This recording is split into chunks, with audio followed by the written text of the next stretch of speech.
Hi guys. Tonight we walk into a silence so deep you can hear the snow itself breathing. The world around you is white and endless. The air so cold it feels like glass in your lungs. You pull your blanket tighter, knowing that if this were a winter 10,000 years ago, somewhere in the Great Plains or the northern woodlands, you probably wouldn't survive this. So, before you get comfortable, take a moment to like the video and subscribe, but only if you genuinely enjoy what I do here. And while you are at it, drop your location and local time in the comments. I love knowing where in the world you are listening from.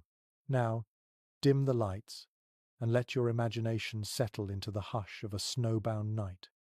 You stand among the first peoples of North America, long before the world of chimneys and fireplaces. Around you, the horizon stretches wide and pale. The sun is weak, a golden coin sinking into an ocean of frost. The air smells faintly of pine and frozen water. Every breath you take turns to mist before vanishing into the wind. The quiet feels ancient, patient, and slightly dangerous. You can almost hear time itself slowing down. The people around you move deliberately, their footsteps muffled in deep drifts. They do not complain about the cold, because they have made peace with it. Their homes, their clothing, even their thoughts are shaped by winter. Every action, every gesture, carries the calm precision of those who have lived with ice as both teacher and enemy.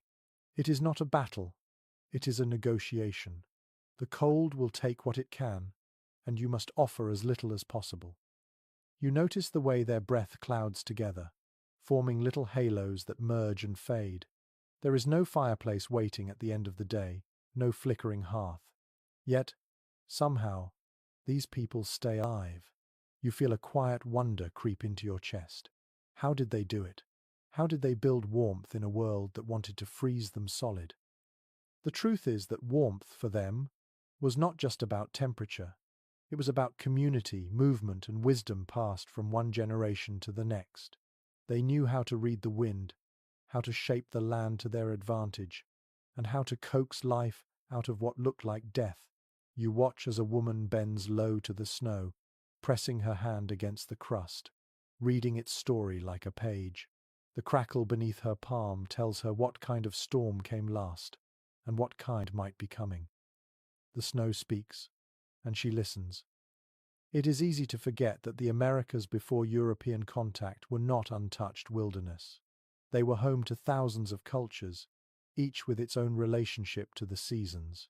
Some lived in the frozen tundra of the north, others in forests thick with pine and birch, and still others on the plains where the wind could slice through you like a blade. In each of these places, the people found their own definition of warmth. For the Inuit, warmth meant stone lamps burning seal oil. For the Lakota, it meant buffalo hides layered so thick they made tiny worlds of shelter. For the Iroquois, it meant longhouses with communal fires that pulsed like slow hearts in the dark. A mainstream fact: archaeologists studying northern plains winter camps have found evidence of earth lodges so efficient they could maintain tolerable temperatures even when outside temperatures dropped below -30. The secret was insulation, not flames. The thick packed earth walls trapped heat from small fires and human bodies, creating a pocket of livable air amid the ice. But there is a quirky detail that does not make it into many textbooks. Some tribes were known to spread a thin layer of animal fat along the inside walls of their shelters. The grease helped seal cracks and prevented drafts from creeping through, a kind of prehistoric weatherproofing, both practical and slightly ingenious. Historians still argue whether the earliest people who crossed the Bering Land Bridge arrived with winter technologies already developed in Asia, or whether they invented them anew once they encountered the brutal North American climate. Some argue for ancient continuity, others see distinct local adaptations. Either way, what they achieved here was nothing short of remarkable. You feel the respect rising in you like heat from a hidden ember. Imagine the sound of snow underfoot. It squeaks at first, sharp and dry, then softens as the crystals compress. The wind hums through bare branches like distant voices. You pull your furs closer, your hands numb, but your curiosity keeps you awake. The people move like shadows, quietly efficient. A hunter returns from the trees, dragging the frozen shape of a deer. The village gathers without ceremony. They know what must be done. The meat will feed the group for days, and the hide will become another layer against the cold. Even the bones will serve tools, needles, ornaments, and sometimes toys for children who laugh despite the weather. It strikes you that for them, survival was not a desperate act. It was routine, built into the rhythm of life. They did not curse the winter. They prepared for it all year long. Every berry dried in the summer, every hide tanned in the fall, every song sung around the fire had purpose. You might find it hard to believe, but many native nations actually saw winter not as a time of scarcity, but as a time of rest. The fast pace of hunting and travel slowed. People stayed close, repaired clothing, told stories, and renewed their sense of belonging. Winter was harsh, yes, but it was also intimate. The deeper night comes, and the stars spread across the sky like salt on black velvet.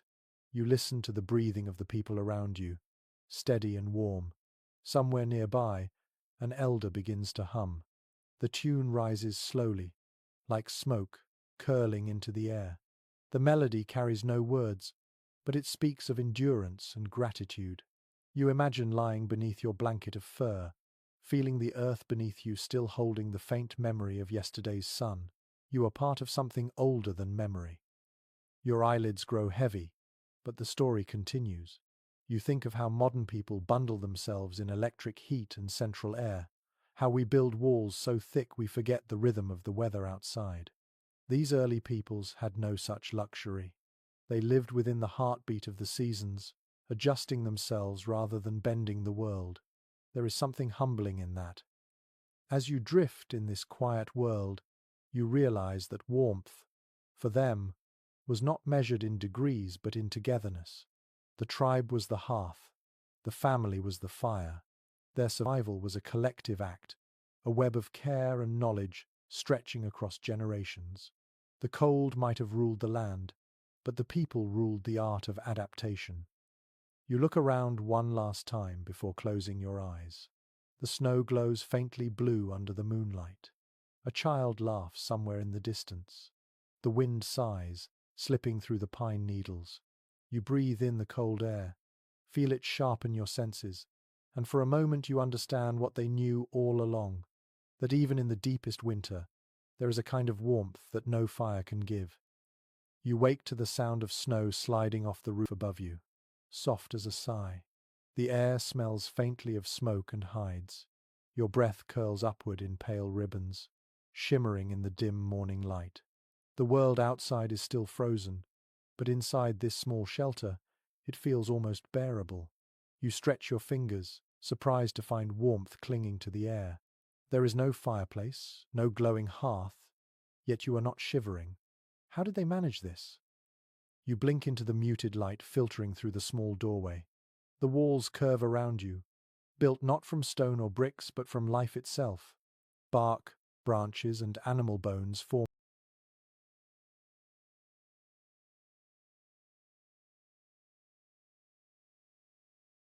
the skeleton of the lodge, layered thickly with grass and clay.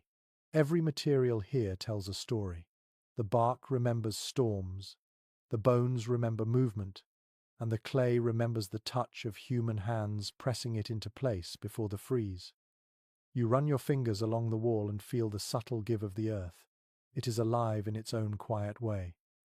Outside, you see other shelters scattered across the snowy plain. Some look like mounds, half swallowed by the ground. Others stand upright, slender cones of hide stretched tight over poles, their tips trailing thin streams of smoke. No two are quite the same, yet each belongs perfectly to its place. A buffalo hide tipi glows faintly from within, like a lantern in the storm. An earthen lodge sits squat and patient, the shape of endurance itself. A snow-covered longhouse stretches across the horizon, big enough to hold entire families, even clans, under one roof. The ingenuity of these designs feels almost unreal. Without chimneys or modern insulation, native peoples found ways to trap every bit of warmth they could. The secret was not to fight nature, but to flow with it. You notice how low the entrances are, forcing everyone to crouch when entering. The heat stays close to the ground, pooling like water. Above, small smoke holes let out just enough air to keep the space breathable. Sometimes, people hung hides or mats over the holes to adjust airflow, mastering temperature control long before the word ventilation existed. A mainstream historical fact: among the Mandan and Hidatsa peoples of the northern plains, archaeologists have reconstructed massive earth lodges that could house up to 30 or 40 people. The thick domed roofs were supported by wooden beams and layered with sod and earth. Tests have shown that even during fierce Dakota winters, the interiors stayed well above freezing, heated only by body warmth and small fires in central pits. But here's a fringe tidbit. Some accounts describe how women would hang fresh animal hides or wet grass along the lodge walls to freeze solid, forming an extra icy shell that trapped the heat inside. It sounds backward, but it worked like a natural refrigerator in reverse, sealing warmth in and cold out. Historians still debate whether these designs emerged from shared innovation across tribes or evolved independently in response to regional climates. Some anthropologists suggest a network of idea sharing that stretched from the Great Plains to the subarctic tundra, while others believe each group simply learned through long trial and error, guided by the land itself. Either way, the result was architecture both practical and poetic. You duck back inside, feeling the difference instantly. The warmth hugs your skin, delicate and persistent. In the center of the space, there is a small depression filled with glowing stones rather than flames. The stones have been heated outside and carried in carefully, radiating heat for hours. Beside them, dried herbs smolder slowly, their scent earthy and sweet. The smoke curls lazily, finding its way through the small hole above. Around the pit, people sit cross-legged, their faces calm. The crackling of stones replaces the roar of fire. It is quieter this way, less wasteful, more contained. You run your hand along a buffalo hide, draped over a sleeping area. It is soft and thick, still faintly smelling of animal and smoke. The bedding is made of layered grasses, furs, and woven mats. Each layer traps air, creating insulation as effective as any blanket from the modern age. You realize that nothing here is accidental.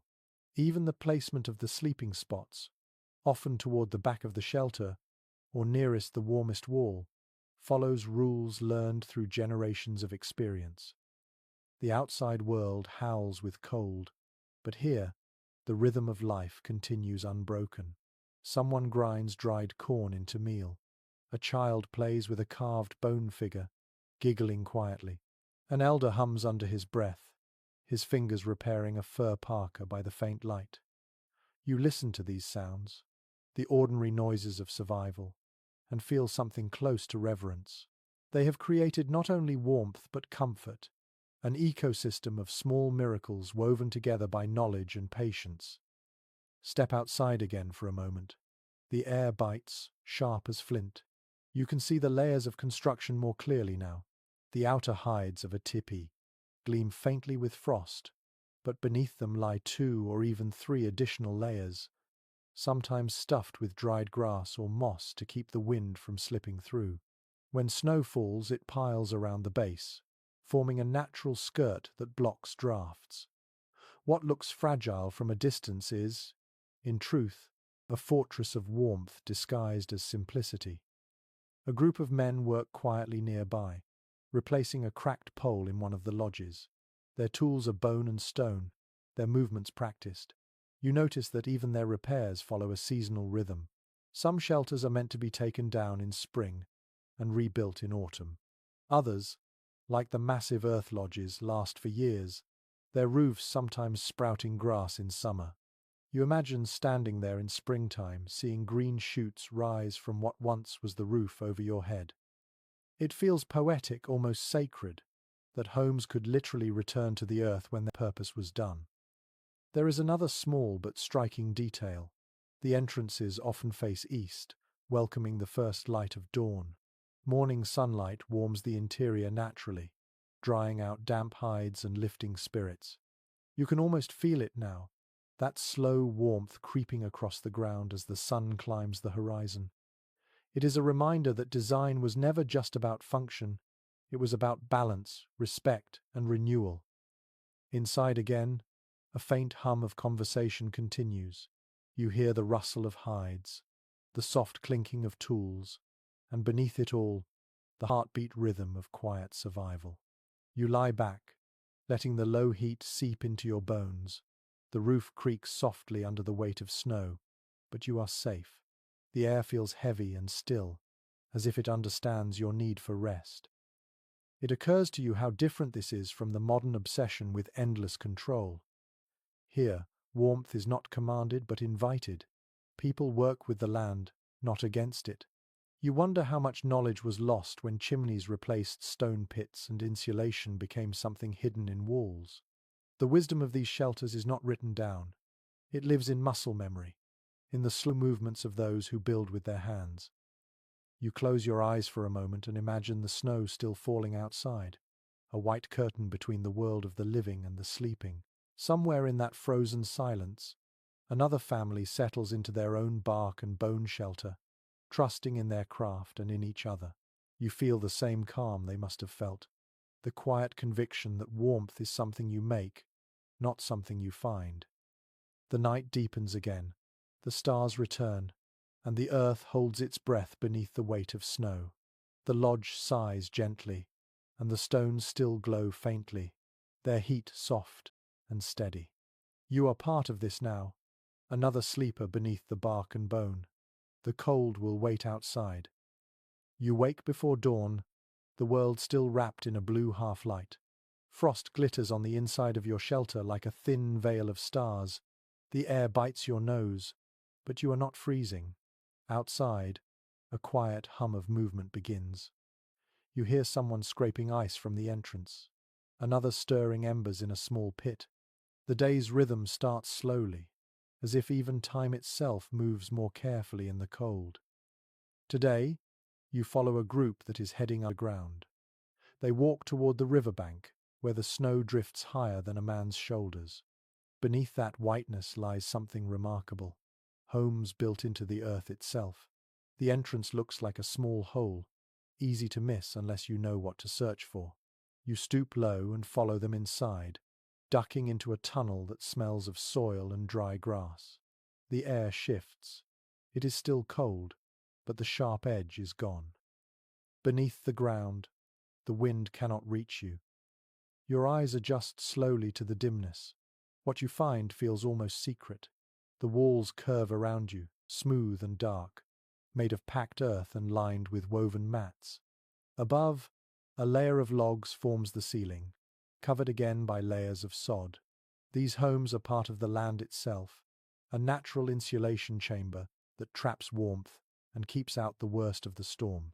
Some groups call them pit houses. Others know them by different names, but the idea is the same. The ground, they discovered, is the best blanket of all. Archaeological studies in the Northwest Plateau and subarctic regions reveal that some pit houses could hold steady temperatures even when outside air dropped below -20. The soil worked as a thermal barrier, absorbing heat during the day and releasing it slowly through the night. Imagine living in a place where you can hear the earth breathing with you. You feel its heartbeat under your palms as you touch the wall. A curious record from early explorers describes how these dwellings often had an ingenious two-door system. One entrance was for daily use, while the other, smaller and lower, served as an emergency exit or as a place for cold air to sink away. The people understood air circulation intuitively. They did not need blueprints or thermometers. Their knowledge was drawn from generations of observation and experiment, whispered from parent to child beside the glow of a tallow lamp. Some experts remain divided on how widespread these semi-subterranean homes were across North America. Certain archaeologists see them as unique to northern climates, while others find traces of similar designs far to the south, suggesting that this concept may have spread along ancient trade routes. The truth, perhaps, lies somewhere between, a shared human instinct to seek warmth within the womb of the earth. As you settle inside, the soft murmur of voices surrounds you. A family prepares food near a small central pit. The light comes not from open fire but from a stone lamp filled with animal fat, its wick glowing like a captured star. The smell is faintly oily, but comforting. The mother stirs a pot of thawed fish, its steam filling the room with salt and life. Children laugh quietly, playing with carved figurines in the corner. The floor is covered with grass mats that rustle softly when someone moves. You sit cross-legged, letting the gentle warmth seep into your legs. What strikes you most is how the structure breathes. You can feel the gentle pull of air through the vent shaft, rising just enough to keep the smoke from lingering. It is not perfect, but it works. Some groups placed flat stones over the vent holes, adjusting them with sticks to control the draft. Others built narrow side tunnels that acted like modern airlocks, preventing gusts from entering. The design seems simple, yet it is the product of deep observation of how heat behaves in enclosed spaces.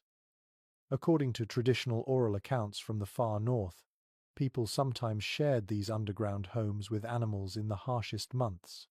Dogs, reindeer, or small livestock added body heat, turning the shelter into a living furnace. The smell must have been intense, but warmth was life. And when every heartbeat mattered, comfort became a luxury, easily forgotten. There is a legend told by one Arctic community about a woman who lived in such a house so long that her heartbeat became one with the soil. When she died, the earth refused to freeze over her grave. Even in January, the ground stayed soft and warm.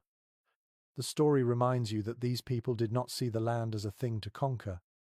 They lived inside it, part of its breath, its seasons, its rhythm. A researcher once noted that modern energy-efficient homes use almost the same principle. Builders today call it earth sheltering, where walls are partly buried to take advantage of the earth's steady temperature. In a way, ancient indigenous engineers were pioneers of sustainable design long before the phrase ever existed. Their architecture did not shout, it whispered. You notice something else too. The silence inside is unlike any other. The earth absorbs sound as well as cold. Conversations stay close, soft, intimate. In this hush, people think differently. They speak slower, listen longer. You imagine winter nights here, when the lamplight flickers and shadows dance along the curved walls. Stories flow like smoke slow, winding and full of memory. In one corner, you see storage pits dug into the floor, covered with slabs of bark. Inside them are dried berries, smoked fish, and bundles of roots. The cold of the soil keeps everything from spoiling. Nothing goes to waste. Even the walls sometimes hold hidden compartments where tools or seeds are kept safe until spring. These homes are not just shelters, they are archives of survival. A traveller's diary from the 18th century describes the eerie beauty of emerging from one of these houses after weeks of storms. The door would open into a blinding white world, the air so sharp it burned the throat. Yet inside, the people stepped out strong and unbroken. The visitor wrote that, "The snow is not their enemy but their servant." You smile, thinking how poetic that sounds. Yet it is true. Snow, for them, was both obstacle and ally. Scholars today marvel at how well these ancient techniques align with modern principles of energy conservation. The structures used local materials, recycled the warmth of living bodies, and left almost no permanent scars on the land. When abandoned, the earth simply reclaimed them. If you returned centuries later, you might never guess people had lived there at all. You lie down on a mat near the wall. The air feels dense but peaceful. Above you, the roof creaks faintly, a reminder that winter is still pressing down. You imagine drifting into sleep, hearing the distant pulse of frozen rivers, the shuffle of people outside, the sigh of soil shifting. The warmth holds steady. You realize that this way of living humble, patient, intertwined with the earth was never primitive. It was genius. As your eyes close, you understand what the elders must have known. that the ground beneath your body is not just dirt. It is memory, warmth, and protection. In this underground world, the cold loses its power. You are safe here, held by the oldest blanket of all. The morning light grows brighter, bouncing off the snow like glass. You pull your cloak tighter and step outside, feeling the sting of the cold kiss your cheeks. The sky is pale, the color of bone. You follow the soft crunch of footsteps leading toward a clearing where hides and furs hang in neat rows. The smell of smoke, leather, and tallow drifts through the air. It is the scent of survival itself. You pause to watch a woman working with quiet precision. She stretches a hide over a wooden frame, scraping it carefully with a curved tool made from a deer's rib. The sound is soft but steady, a rhythm that feels as old as the wind. Around her, other women sit cross-legged, sewing, plaiting sinew, trimming furs. Their fingers move quickly despite the cold. Every stitch, every cut, is a calculation between comfort and endurance. You slip your hands into a pair of fur mitts lined with rabbit down. The heat builds almost instantly. You can feel the life that once pulsed through the material still clinging to it somehow. This is not mere clothing. It is armor, science, and tradition all woven into one. Ethnographers have noted that many northern tribes, from the Cree to the Ojibwe, crafted double-layered garments that functioned much like modern thermal wear. The outer layer, usually made of caribou or buffalo hide, repelled wind and snow, while the inner lining of rabbit or beaver fur trapped heat. The air between these layers worked as insulation, preserving warmth with astonishing efficiency. Curiously, some elders from the Arctic regions have told stories about hunters who wore bird skins during milder winters, the feathers still attached to hold heat. It sounds improbable, until you remember that down is still used today, in parkas and bedding. What seemed like magic to early explorers was actually precise, generational knowledge of how to trap warmth with minimal resources. Anthropologists still discuss whether the tailoring methods of different regions like the Arctic parkas, the plains robes, or the woodland leggings developed independently or through cultural exchange. There is evidence of both. Trade routes carried not only goods but also techniques, stitching patterns, ways of softening hides, even dyes made from roots or berries. Knowledge traveled quietly, along with stories and songs. You walk closer to the workers and notice how they use sinew, the tough tendon taken from animal backs, as thread. When dried and twisted, it becomes stronger than modern synthetic fibers. Once it is wet, it swells to seal seams against moisture. You can almost hear the whisper of ingenuity in the air, soft as the thread slipping through the hide. The clothes they make are not uniform. Every detail, fringe, bead, paint serves a purpose. The fringe on sleeves and hems, for instance, sheds melting snow so it doesn't soak into the fabric. The dyes, often made from earth pigments or bark, help camouflage hunters against the frozen landscape. The beauty of the garments is never decoration alone. It is function disguised as grace. You watch as a child tries on a new coat. It is oversized, but that is intentional. Loose clothing traps warm air better than tight layers. The child twirls, the fur brushing the snow, giggling. The mother smiles and adjusts the hood, pulling it forward so the fur ruff frames the child's face. That circle of fur does more than look pretty.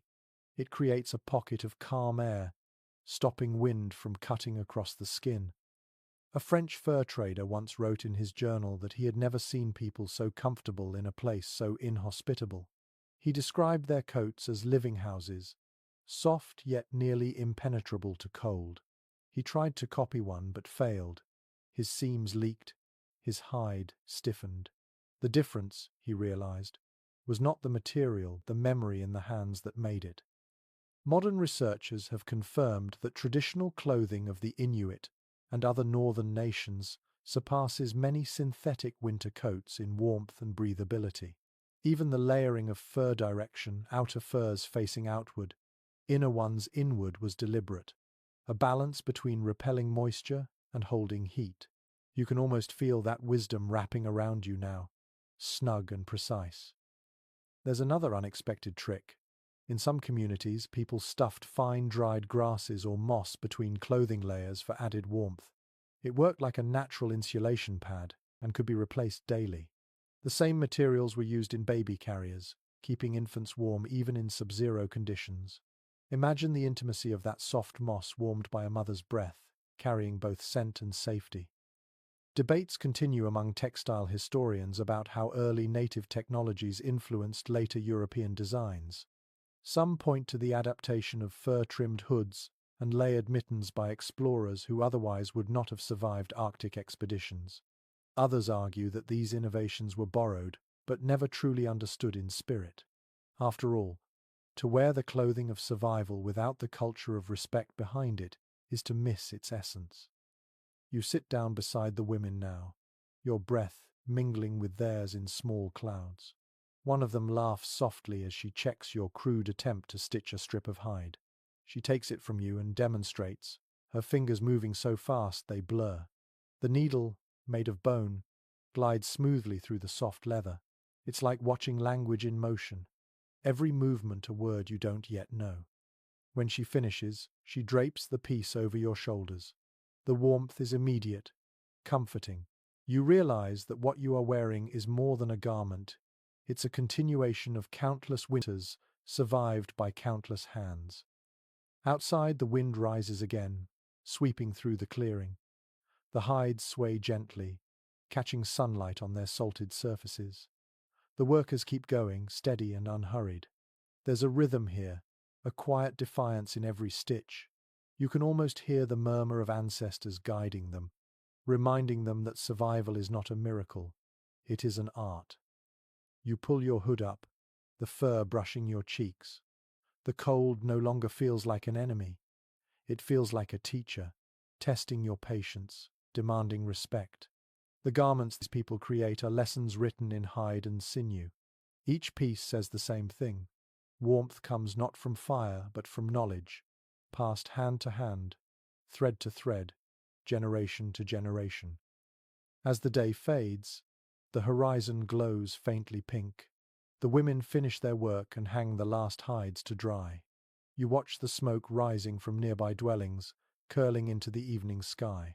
The cold presses closer again, but you are ready now.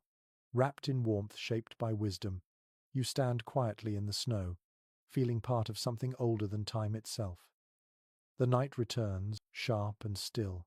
The stars are so bright they seem to crackle in the sky. You breathe out and watch your own cloud of warmth drift upward before vanishing. There is no roaring fire here, no comforting blaze licking at wooden walls. Yet somehow, the camp glows faintly, illuminated by the gentler light of ingenuity. You follow that glow toward a cluster of figures kneeling in the snow, their hands busy with something mysterious. They are arranging stones, smooth and dark, in a shallow pit. The stones have been heated in an outdoor fire earlier, their surfaces now shimmering with trapped heat. When one of the men drops a bit of snow on top, it hisses softly and vanishes into steam. Then, with careful hands, they cover the stones with a layer of bark and dried moss, before sealing it all under a blanket of earth. It looks simple, but you soon feel the warmth spreading from beneath your feet, subtle but steady. It is like standing on a quiet pulse. Accounts from early explorers describe this method vividly. Native communities often relied on thermal storage rather than open flames. Heated rocks, packed into small pits or containers, radiated warmth for hours without producing smoke or sparks that might draw attention or waste fuel. These heat stones were often chosen for their density, usually basalt or granite, gathered from riverbeds. Some tribes even carried favorite stones from camp to camp, considering them part of the family. Imagine that. Warmth given shape, loyalty baked into the heart of a stone. Travel journals mention an odd but clever addition to this practice. Hunters would sometimes wrap stones in animal bladders filled with water to create portable heat packs for long journeys. The warm water stayed liquid for hours, tucked inside fur-lined bags. To modern ears it sounds like something invented in a laboratory, yet it came from simple observation and need. Survival demanded not comfort but creativity. Archaeological studies have also revealed traces of small oil lamps made from soapstone or clay in areas as far south as New Mexico and as far north as the Arctic Circle. These lamps used animal fat as fuel, and a wick made of twisted moss or bark fibers. The flame burned low and steady, giving off both light and heat while conserving precious resources. You imagine one flickering beside you now, its glow soft as breath, its flame whispering against the darkness. Elders from coastal nations tell stories of nights when the lamps were the only sun they had. The people would gather close, pressing knees and shoulders together, while the small flame painted everyone in gold. Children would drift asleep to the soft rhythm of crackling fat, a lullaby of warmth that never wasted a spark. There is something deeply intimate about this scene. The entire community cocooned around a single trembling light. Researchers continue to puzzle over how efficiently these early systems worked. Some believe that stone heating and oil lamps were used together, each sustaining the other. Others think the two methods belong to different tribes entirely, shaped by geography and resources. The truth may be impossible to prove, but it hardly matters when you can feel the results even now. Warmth that needs no firewood, light that whispers rather than shouts. In the distance, you see another group working with what looks like animal fat spread over hides. At first, it seems strange until you realize that fat was as valuable as gold during winter. It was food, fuel, polish, and waterproofing all at once. Some communities would coat the insides of their shelters with a thin layer of tallow or seal oil, sealing cracks and adding a faint sheen that reflected lamplight. When the cold became unbearable, they would burn bits of this very fat to keep the air soft and alive. Every part of the hunt became part of survival. A Jesuit missionary once wrote in awe about how native families seemed immune to the freezing nights. He described them sitting calmly, wrapped in furs beside glowing stones, chatting as snow piled high outside. He admitted that he could barely stand it, his fingers stiff, his breath freezing on his beard, while the families around him smiled and offered him tea made from pine needles. He concluded, somewhat humbly, that they have found friendship with the cold where we have only found fear. Modern scientists studying these methods now understand the physics behind them. The principle is thermal mass. Stone and earth absorb and release heat slowly, stabilizing temperature over time. But what the textbooks cannot capture is the human side of it, the ritual of tending warmth, the care in placing every rock, the rhythm of breath shared between people and their tools. You can almost sense that rhythm in your own chest as you stand among them, watching steam rise gently from the snow. Someone nearby begins to sing, a low, repetitive chant. The tone vibrates softly through the air, rising and falling in waves. The sound mingles with the faint hiss of melting snow and the sigh of wind through bare trees. You close your eyes for a moment, letting the warmth from the stones reach your bones. The world narrows to sound, scent, and pulse. This is what comfort looked like before walls and radiators. Not luxury, but harmony. A few children come over, giggling as they press their hands to the warm earth above the stones. One of them traces patterns in the frost with a fingertip, watching it melt into little streams. You find yourself smiling. The warmth feels even stronger now that laughter has joined it. Perhaps that is another secret science of survival joy, as insulation. You notice how deliberate everything is. When the heat begins to fade, someone uncovers the stones, adds new ones from the outdoor fire, and rearranges them in a practiced pattern. Nothing is wasted. Even the ashes from burnt moss are mixed into animal grease to create a kind of sealant used for tools or lamps. Every detail, every gesture loops back into the same circle, conserving life through balance. There's a saying from an old Ojibwe storyteller, "Fire is not the only heat. We learn to make warmth without anger." The meaning becomes clear now. These people mastered the art of gentle energy, small, controlled, enduring. You imagine sleeping beside those glowing stones, the faint heat brushing your skin, the air still and breathable. Outside, the world could freeze solid, but inside this little circle, life hummed on quietly. When you finally sit back, the night feels softer. The stars no longer seem so far away. You realize that fire, as most people imagine it, was never the only answer. True warmth came from 1,000 smaller lights, from stones, from fat, from closeness, from understanding how much is enough. The lesson feels simple, ancient, and profound all at once. You lie down beside the buried heat, close your eyes, and listen to the gentle crack of cooling stone. The earth exhales. The night wraps around you like a blanket.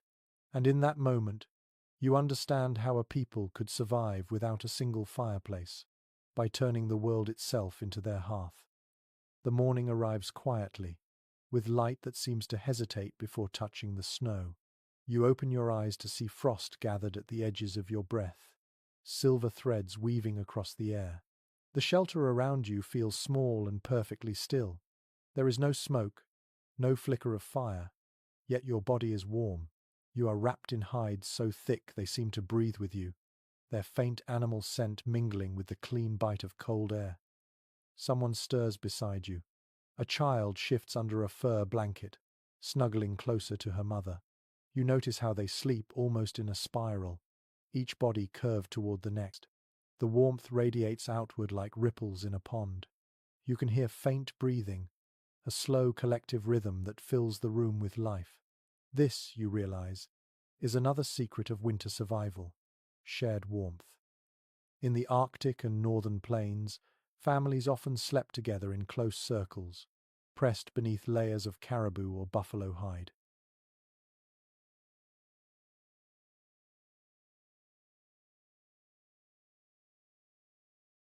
It was not simply affection, it was physics.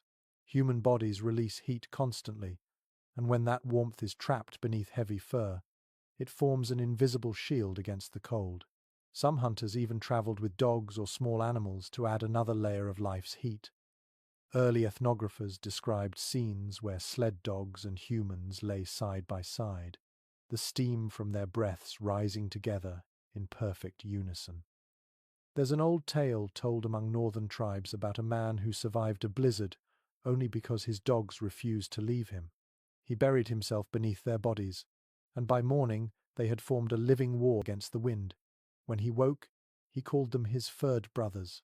The story feels both tender and practical. Warmth for these people was never solitary. It was communal, almost sacred. Early explorers often struggled to understand this way of living. They wrote in disbelief about families sleeping so close that they could not move without touching. To them, it seemed uncomfortable, primitive even. Yet those same explorers often froze in their separate tents, too proud to huddle together. The difference between pride and survival was sometimes only a few inches of space and a willingness to share breath. Physical anthropologists studying Arctic adaptation have noted that many native communities developed unique sleeping practices to preserve warmth. The sleeping platform, slightly raised from the floor, kept bodies above the cold ground. Beneath it, animal hides or straw absorbed moisture and trapped insulation. The thickest skins were placed on top, forming a canopy that caught body heat and sent it drifting back downward. Some families even lined their bedding with fine moss, which stayed dry and soft even in freezing temperatures. Curiously, some old winter shelters were deliberately built small, not out of lack of resources, but out of wisdom. The smaller the space, the easier it was to heat with only human presence. Warm air stayed close, cycling slowly between sleepers. You might call it the science of intimacy. Every heartbeat mattered, every exhale counted. Written accounts from fur traders mention that the first nights spent in such shelters were difficult for outsiders unused to the closeness. But by the second night, they wrote, something changed. The sound of steady breathing, the comfort of nearby warmth, and the sense of shared safety created a peace deeper than sleep. It was like being inside a single living creature, one journal reads. Every man's warmth became his brother's. Modern physiologists later confirmed what these early peoples already knew. The human body is an efficient heater when used wisely. At rest, a person gives off about 100 watts of heat, enough to warm a small enclosed space over time. Multiply that by a dozen sleepers, add thick furs and walls of packed snow, and you have a system as effective as any fireplace. Some Arctic oral histories recall the gentle hum of people breathing together through the night, describing it as the song of winter. In that slow rhythm, you can almost hear the world breathing too. There was no need for roaring flames or constant tending. Warmth was alive, shared, and sustained by patience. One particularly intriguing custom comes from accounts of the Innu and other subarctic nations who sometimes slept in shelters lined with pine boughs. The needles released a faint, resinous scent, helping clear the lungs and ward off illness. The floor became not only insulation but medicine, turning each night into a small act of healing. You can almost smell it now, the sharp sweetness of pine mingling with fir and earth. Historians continue to explore how such close sleeping arrangements affected social life. Some argue that this intimacy built strong communal bonds and deep empathy, while others believe it demanded strict social etiquette to balance comfort with personal space. Whatever the case, this closeness was not merely tolerated, it was celebrated as proof of belonging. A curious finding from archaeological digs shows that sleeping areas were often arranged in a specific order, with elders or infants placed near the warmest spots. It was a silent system of care, a nightly redistribution of heat and love. You can imagine the soft shifting in the dark as parents pulled their children closer, or as elders were covered with extra hides before dawn. No one was forgotten in the cold. You shift slightly under your own fur covering and feel that subtle, living heat press closer. The air inside smells faintly of smoke from the lamps outside, mixed with the earthy musk of hides. The rhythm of breathing around you is steady and hypnotic. You could almost fall asleep again right here, lulled by the heartbeat of warmth that moves from one person to the next. Some modern survivalists have tried to replicate these methods, spending night in snow shelters without fires, relying solely on shared body heat. Many have admitted surprise at how effective it is. The key, they say, is trust, trusting that closeness is safety, not weakness. The ancients already understood that lesson. You remember something an elder once said in a recorded interview: "The cold only kills the proud. The humble stay warm." Those words linger in your mind as you lie still, feeling the softness of fur against your face. Outside, the wind begins to rise, brushing against the walls of your shelter. Inside, the warmth holds steady, quiet and alive. You close your eyes again, and the world becomes sound and breath. The snow sighs, the air hums, and everybody beside you beats the same rhythm. There are no walls between people here, no distance between lives. Warmth moves like language, like memory, like love. You drift towards sleep knowing that, in this world, survival is a shared dream. Steam rises in the distance, curling into the cold air like ghostly fingers. You walk toward the sound of laughter and the rhythmic splash of water on stone. The snow crunches under your boots, and soon the sharp bite of winter gives way to a strange, soft heat. The scent of wood smoke, sage, and damp earth drifts through the air. You are standing before a small dome, half buried in snow, built of bent willow poles covered in hides. From within, a glow pulses gently, as if the earth itself were breathing light. This is a sweat lodge, one of the oldest sanctuaries of warmth and spirit. You crouch and step inside, blinking as the heat wraps around you instantly. The air is thick, humid, and fragrant. It feels alive. Around the central pit, stones glow red, their heat radiating like a heartbeat. Water splashes onto them with a hiss, filling the small space with rolling clouds of steam. The darkness thickens and softens all at once. Your skin prickles, your breath shortens, and the cold outside fades into a distant memory. Ethnographic records describe the sweat lodge as more than a bathhouse. It was a ceremony of cleansing, a renewal of both body and spirit.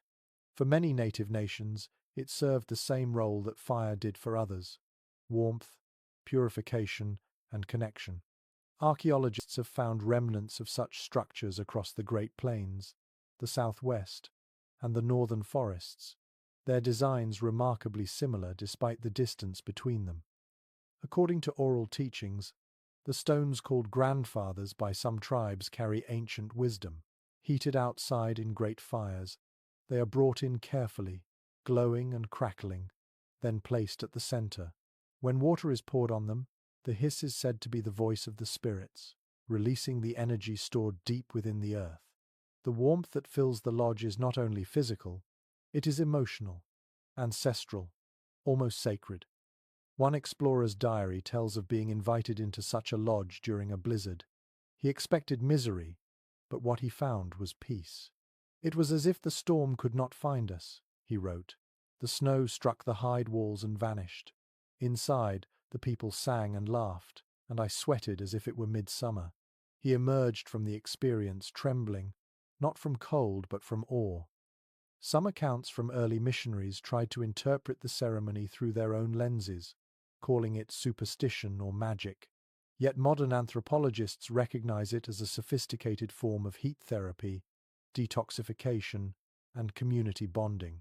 The high humidity increases blood flow, strengthens lungs, and relaxes muscles, exactly what a body battered by months of cold needs.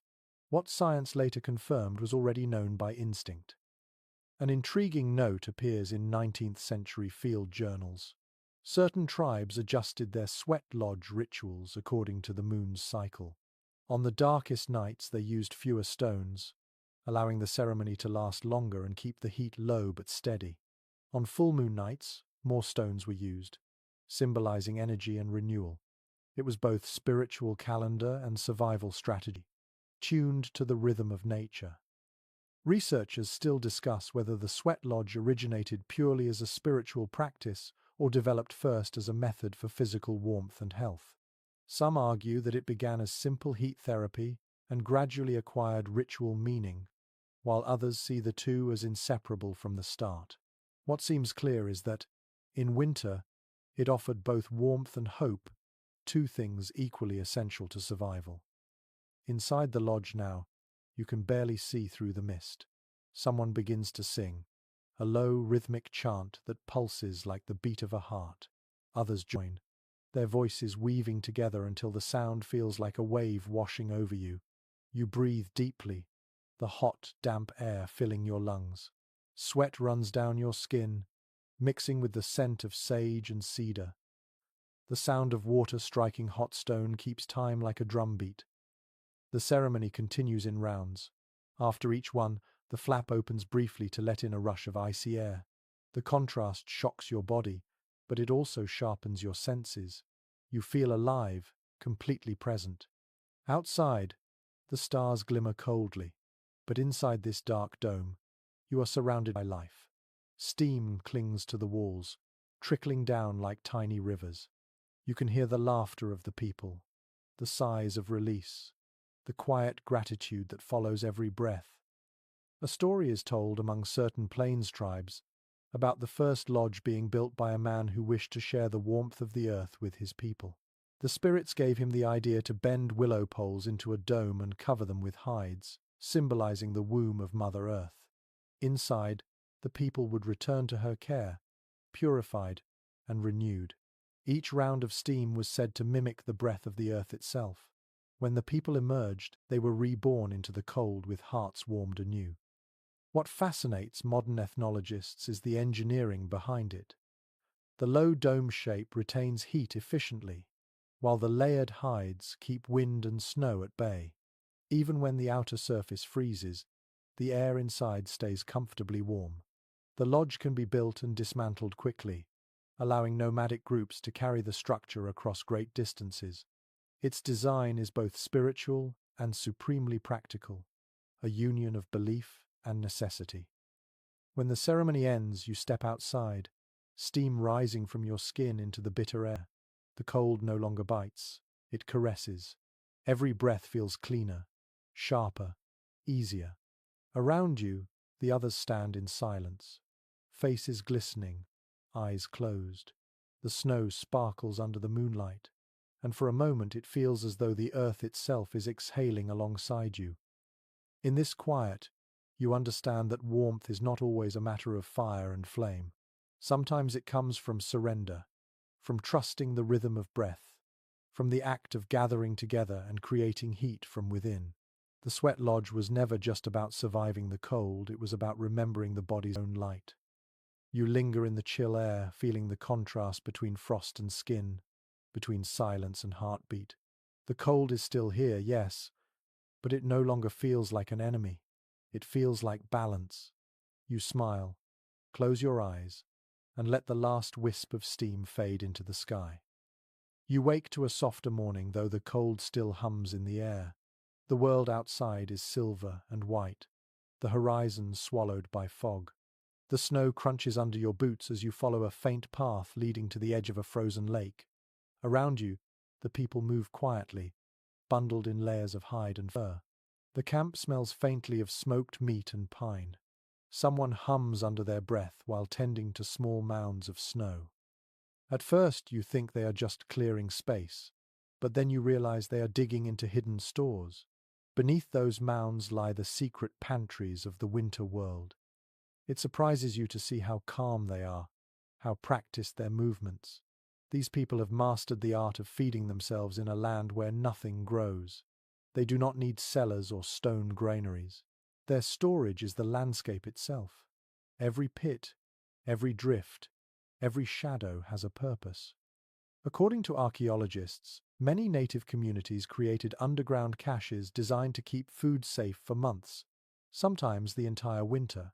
The permafrost acted like a natural freezer. Hunters stored meat, fat, and berries in deep holes lined with bark or moss. The openings were sealed with stones or packed snow, which kept out air and scavengers. Even in the Arctic, temperatures underground remained consistent, preserving food better than any wooden chest could. Travel accounts from the 1700s describe explorers astonished by these hidden reserves. Some reported that dried salmon, frozen months before, still tasted fresh when thawed beside a lamp. Others noted that roots and berries stored in layers of moss kept their flavor long into spring. The technique required patience and planning, qualities that turned survival into strategy. A curious bit of lore tells of hunters marking their caches not with flags or sticks but with memory alone. They would study the shapes of drifts, the patterns of the wind, and the position of nearby rocks. To outsiders, the snow looked identical everywhere, but to those who belonged here, every contour held meaning. It was like reading a secret language written in white. Some anthropologists have suggested that this kind of spatial memory, knowing the land intimately enough to hide and find food months later, was as valuable as any weapon. It was an invisible map that passed from one generation to the next, drawn in stories and gestures rather than ink. Imagine teaching a child how to find tomorrow's meal not by showing them where it is, but by teaching them how to see. In coastal regions, preservation took another form. Families smoked fish on open racks during the late summer, the air heavy with the scent of cedar and salt. The smoked meat was then stored in seal bladders or baskets coated with fat to keep moisture out. The result was light, oily, and durable, a perfect meal for travel. Archaeological remains of such storage sites, found along the Pacific coast, confirm how meticulous the process was. The combination of salt, smoke, and cold air made these foods nearly immortal.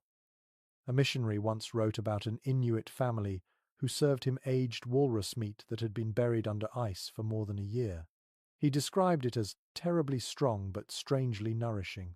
The family laughed at his reaction, explaining that the taste meant it was ready. To them, fermentation was not spoilage but transformation. The cold preserved, but time added flavor and strength. Food historians now understand that these fermentation methods using controlled decay and cold temperatures created probiotics and essential nutrients that sustained people through the darkest months. What seemed primitive to outsiders was actually sophisticated biochemistry, discovered not through books but through centuries of observation. In the woods nearby, you see a woman checking another type of cache. She kneels beside a hollow tree trunk and pulls out bundles of herbs and dried roots wrapped in bark. The air fills with the scent of sage and sweet grass. These were not only for food but for healing. Dried plants, preserved from the brief summer, would be brewed into teas when illness came or the cold grew too heavy to bear. The storage of medicine and food followed the same principle. Take what the earth gives, use only what is needed, and let the rest sleep beneath the snow. Researchers today still discuss whether these storage techniques were developed independently across regions or spread through early trade and migration. Some argue that similar practices in Asia and the Arctic point to ancient shared origins. Others see them as examples of human genius repeating itself wherever the cold demanded creativity. The question remains open, and perhaps it does not need an answer. What matters is that the earth itself was the pantry, and winter, for all its cruelty, became a partner rather than a thief. You crouch beside one of the pits as it is uncovered. Inside lies dried meat wrapped in hide, dusted with frost. The air that rises smells faintly sweet, like aged fat and smoke. Someone slices a piece and offers it to you. The texture is chewy, the flavor deep and earthy. It melts slowly in your mouth, releasing the memory of summer. You can feel the energy spread through your body almost immediately. No fire, no feast, just quiet nourishment earned by patience. Children gather nearby, waiting for small frozen berries to be thawed in warm water. Their laughter fills the air as they taste the first sweetness of the day. You can sense the unspoken rhythm behind it all. Every bite, every handful is measured. They eat slowly, reverently. The food carries not just calories but connection. Each piece represents effort, memory, and respect for the world that sustains them. The wind picks up again, sweeping loose snow across the plain. The people finish their work, covering the caches carefully, as if tucking the earth back to sleep. In spring, these same mounds will soften and melt away, leaving no trace of the treasures beneath. That, perhaps, is the quiet beauty of this way of life. Nothing wasted, nothing permanent, everything in rhythm with the season's breath. As the group walks back to the settlement, the sun rises higher, glinting off the frozen surface of the lake. You glance back once more at the hidden storehouses beneath the snow. They are invisible now, but you know they are there, tiny pockets of warmth and nourishment waiting patiently beneath the cold. You pull your cloak closer, your belly still warm from the meal. The air is crisp, but it carries no threat anymore. The secret to surviving winter, you realize, is not to fight the cold but to work with it, to learn its patterns, to use its stillness as protection. The people here have turned frost into a shield and snow into a promise. You smile, and for a moment, the cold itself feels like an ally. The snow falls so quietly you can hear each flake land. It whispers against your hood, soft and rhythmic, like 1,000 tiny drums. You tilt your head back and watch the sky. The world above you is a grey blur, yet the snow feels alive, purposeful, as though it carries messages you have not yet learned to read. The people around you seem to understand it instinctively. They move slowly, their eyes on the drifts, their steps careful. Here, snow is not just weather, it is language. You walk beside an elder who studies the ground before every step. His face is calm, his eyes half closed as if listening to something beneath the surface. He stoops, touches the snow with his bare hand, then nods. "It will warm by afternoon," he says softly. You look around, confused. The air feels impossibly cold. But a few hours later, the light shifts, and the snow begins to clump heavier, wetter, just as he said. Ethnographers and climatologists studying indigenous life in the northern regions have often marveled at this kind of knowledge. People who lived for generations in the same lands developed a sophisticated understanding of snow, its texture, color, sound, and even scent. There are hundreds of terms across native languages describing different kinds of snow. the soft powder that drifts easily, the crusted layer that holds your weight, the brittle kind that cracks beneath a blade. Each word carries instructions, warnings, and comfort all at once. According to oral teachings from several Arctic and subarctic peoples, reading the snow was as essential as knowing the stars. Snow could tell you when a storm was coming, when ice was safe, or when a hunting path was dangerous. A faint shimmer meant wind-blown snow had hardened into ice, signaling that walking would be treacherous. A dull, flat color hinted at new snow and softer footing. Even the sound of footsteps told a story, sharp squeaks for deep frost, muffled crunches for a coming thaw. A Jesuit explorer once confessed that he felt blind traveling in such conditions. He wrote that the locals could see the weather through the ground, while he stumbled like a child. He watched them test the snow with sticks, feeling for layers hidden beneath. Later, he learned that these layers told of past storms and temperatures, a natural archive of time. Each drift was a page of history written in white. A curious tradition existed among some northern hunters. Before setting out, they would sprinkle fine ash or ground charcoal onto the snow to read the wind's direction. As the particles moved, they could tell which way the air currents flowed. Others would bite a handful of snow, tasting it. Slight variations in flavor, metallic, sweet, bitter, revealed how close they were to salt water or to ice thickened by age. To modern minds, this might sound impossible, but sensory memory was survival's greatest ally. Modern meteorologists have only recently begun to understand the complexity of these practices. Researchers studying indigenous environmental knowledge note that these observations align closely with modern data about snow density, crystal structure, and wind behavior. What took scientists' instruments to measure, these communities learned through centuries of attentive living. Their expertise was not written in books, it was carved into instinct. There is a saying among some Algonquin-speaking peoples: snow speaks softly, but only to those who listen. You think about that as you walk, listening to the crunch beneath your feet. Every step becomes a word. You start to notice the small things, the way light glints differently off the hard crust, how the wind leaves ripples like handwriting across the drifts. Suddenly the white world feels less empty and more alive, full of signs waiting to be read. Another layer of meaning appears in the way people interact with snow beyond reading it. Children learn to shape it into blocks for temporary walls that shield the wind. Hunters pack snow into shoes to stop squeaking sounds that might scare prey. Women scoop clean snow to melt for water, choosing patches untouched by pine needles, knowing that tree snow tastes bitter.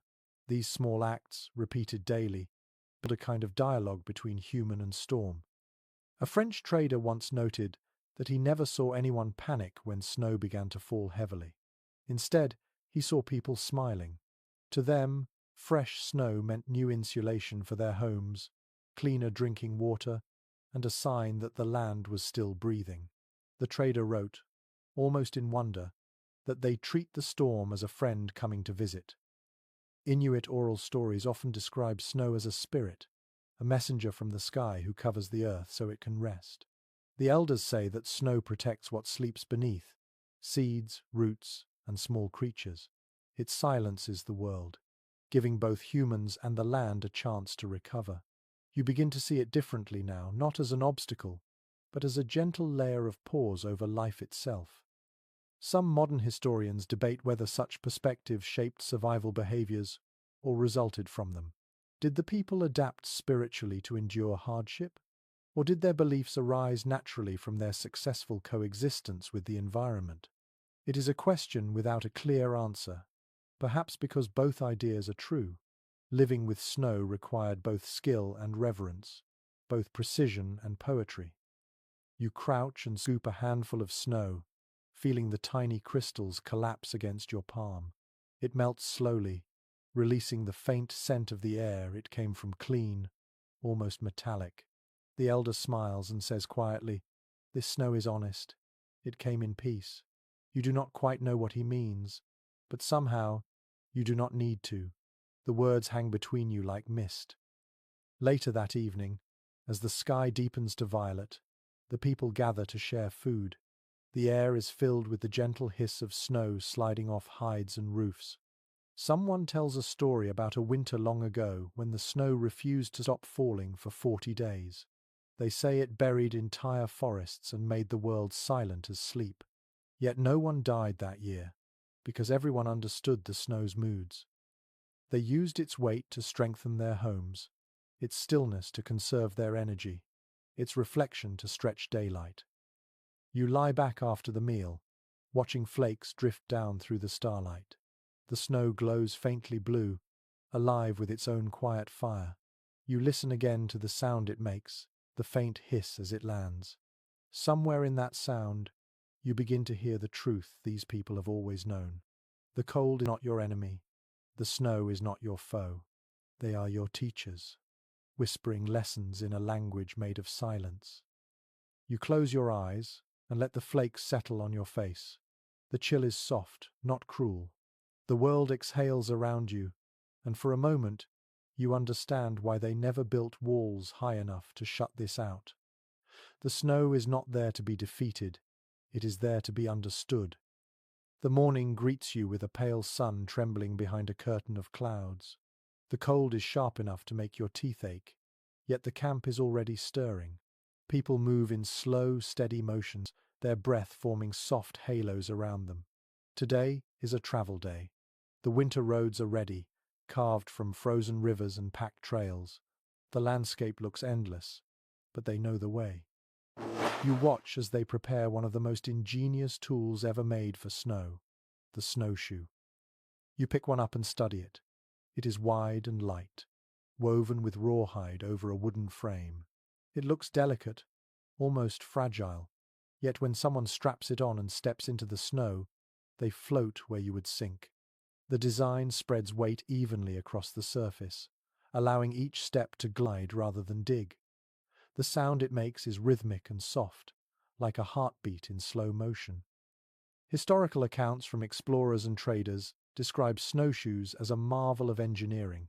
Indigenous communities across North America developed them long before Europeans ever set foot here.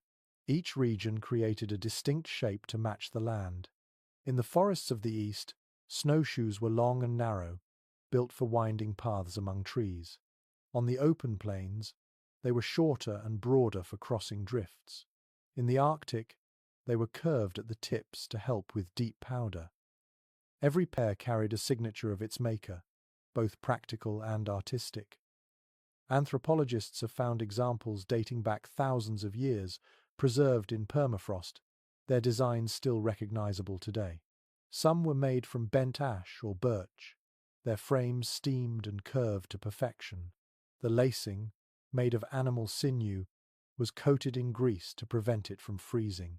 The level of craftsmanship rivals anything from modern gear manufacturing, yet each pair was made by hand, adjusted to the weight, stride, and purpose of its owner. A curious note from an 18th century journal describes how travelers learned to tell snow conditions by the feel under their feet. If the snowshoes squeaked, the air was dry and brittle. If they slid silently, the air held moisture and might soon bring new snow. This constant communication between foot and ground became a language of motion, a conversation carried on in every step.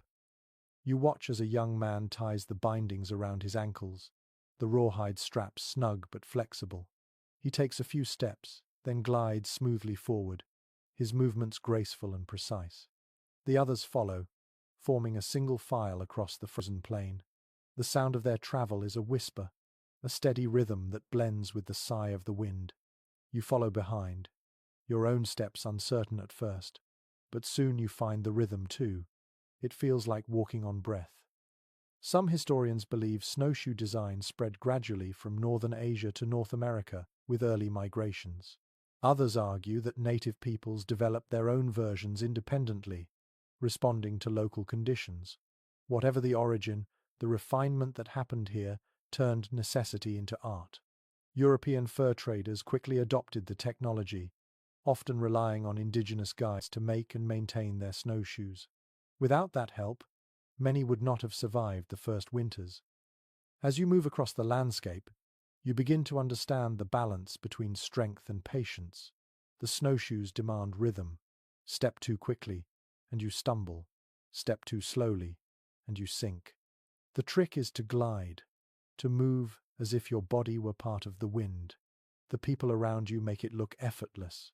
Their bodies lean forward slightly, their arms swinging in time, their breaths rising in clouds that drift away behind them. A story told among the Cree speaks of the snow woman who taught humans to walk on her back without hurting her. She gave them the gift of the snowshoe, instructing them to step gently, to move with respect. In return, she promised to carry them wherever they needed to go. To break that rhythm, to stomp or rush, was to offend her. Those who forgot her lesson, the elders say, found themselves lost in storms that never ended. You pause to adjust your bindings and notice the landscape opening before you. The frozen trees shimmer like glass, their branches heavy with frost. Far in the distance, smoke curls upward from another encampment. The trail between villages is long, but the snowshoe makes it possible to travel where wheels and hooves fail. Trade, communication, and friendship continue through the depths of winter because of this quiet invention. An explorer once remarked that snowshoes turned impassable wilderness into a road. He was right. What looked like endless emptiness to outsiders was, in truth, a vast network of living paths. Hunters, messengers, and families moved along these frozen highways with purpose and ease. Some trails followed rivers and lakes, others cut through forests known only to those who had memorized every turn. You hear laughter ahead. Someone is showing a child how to run with snowshoes, holding their hands as they stumble and fall, then rise again. The child's giggles echo through the crisp air, pure and bright. For a moment, it feels like the cold itself is smiling. Ethnographers have observed that this kind of movement, graceful, steady, almost meditative, was not just practical but emotional. It taught patience and focus, qualities deeply respected in native traditions. Traveling across frozen land was not merely about reaching a destination. It was an act of harmony, of learning how to move in step with the world's rhythm. You continue walking until your body warms despite the cold. Your breath steadies, your feet glide. You no longer think about the cold or the distance. You are simply part of the motion, part of the landscape's slow heartbeat. Around you, the others move in quiet unison, their tracks forming long ribbons that vanish behind hills. By midday, you stop near a cluster of trees. The group removes their snowshoes and leans them against the trunks. The air smells of sap and frost. Someone begins to boil water over a small oil lamp, and the steam carries the scent of tea made from spruce tips. You take a sip and feel its warmth bloom inside you. Looking out across the snowfields, you realize that every step you took today was an act of understanding. The snow did not conquer them, nor did they conquer it. Instead, they found a way to dance upon it. You imagine how many journeys, hunts, and reunions depended on these silent shoes. Each track across the snow tells a story of resilience and grace. As the sun dips behind the trees, turning the snow gold and pink, the people rest quietly. The snowshoes lie in neat rows, their shapes casting long shadows. The air hums with stillness, the kind that feels full rather than empty. You take one last deep breath and know, deep down, that what you have witnessed is not just invention. It is poetry written in footsteps across a frozen world. The evening light fades slowly across the plains. The snow glows blue in the shadows, and the air tastes clean, almost metallic. You sit near a small gathering where hunters unpack their bundles. The smell hits you first, rich, fatty, and strangely sweet. They unwrap layers of hide to reveal something dark and dense, cut into thick slabs. It looks simple, but the reverence with which they handle it tells you this is no ordinary food. Someone hands you a piece, and you take a bite. It is chewy, salty, and satisfying beyond measure. This is pemmican, the lifeblood of winter. Food historians describe pemmican as one of the greatest survival foods ever created. It was born out of necessity on the northern plains, where winters lasted too long and food could vanish overnight. Made from dried meat, rendered fat, and sometimes berries, it was dense, portable, and astonishingly nutritious. A handful could sustain a person for an entire day of hard travel. The recipe was so efficient that European traders and explorers adopted it, calling it the miracle ration of the wilderness.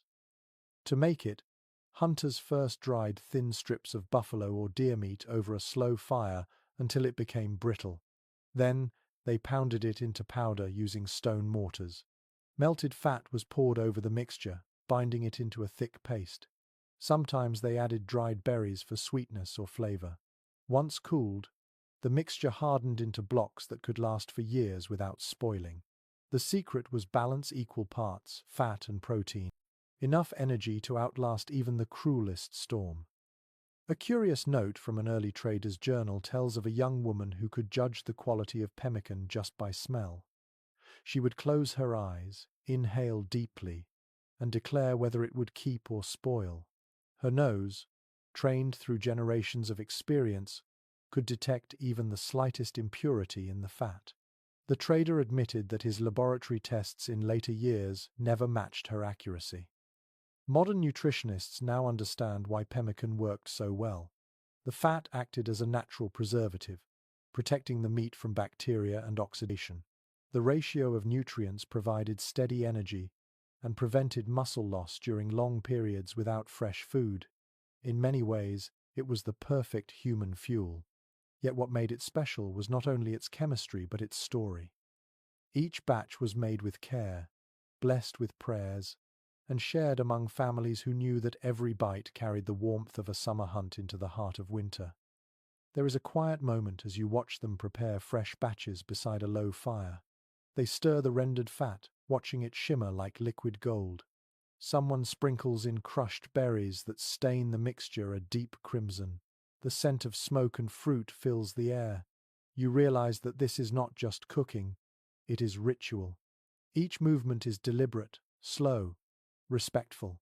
They are preserving not only food but memory. A traveller from the early 19th century once wrote that he saw pemmican as the embodiment of endurance. He noted that when supplies failed and spirits broke, this humble mixture kept entire expeditions alive. But he also admitted that the taste, strong and oily, was not for the uninitiated. To the people who made it, however, it tasted like survival itself. Ethnobotanists studying the berries used in pemmican found that certain kinds, like chokecherries or cranberries, added more than flavor. Their natural acids helped preserve the fat and prevented sickness. The combination of animal and plant created a balance that mirrored the land itself, a union of strength and renewal.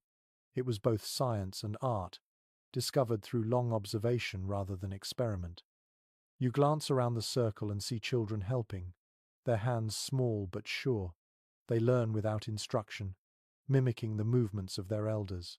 The pounding of dried meat echoes rhythmically, blending with the sound of the wind outside. It feels almost like music, a heartbeat carried through generations. There is a story told among the Lakota about the first woman who made pemmican. The legend says she dreamed of a great winter when all game vanished and people began to starve. In her dream, the spirits showed her how to mix the strength of the buffalo with the sweetness of the earth. When she woke, she followed the vision and saved her people. Ever since, pemmican has been considered a gift, a reminder that survival depends not on force but on wisdom. A few researchers have speculated that this kind of preserved food might have allowed nomadic tribes to travel farther and trade more widely than once believed. The ability to carry hundreds of pounds of compact nourishment changed migration patterns and opened vast regions of the continent to exploration. In a way, pemmican was not only sustenance but technology, a tool that reshaped movement and trade. As the evening deepens, the hunters portion out the new batch. They wrap it in hides, pack it into bundles, and tie them with sinew. A few pieces are kept out for immediate eating. One man offers you another bite. The texture is dense but melts slowly, coating your tongue with warmth. You feel it spread through your chest like a small fire. The conversation around the circle turns to memories of past winters, to hunts gone well and hunts gone wrong. Laughter mixes with sighs. Someone mentions how the best pemmican always tastes faintly of smoke from the first fire of the season. Another adds that it tastes different depending on the animal: buffalo for strength, deer for speed, moose for patience. Each flavor carries its own spirit.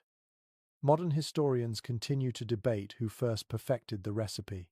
Some claim it originated among the Plains Cree, others among the Métis or Ojibwe. The truth is probably more complicated. Like all great inventions, it may have emerged in many places at once, born from the same urgent need.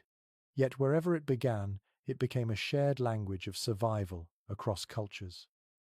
The stars begin to appear, faint and distant. The group finishes packing the food, and the air grows still. The smell of fat and smoke lingers long after the fire has dimmed. You realize that in this frozen world, true comfort is not warmth alone.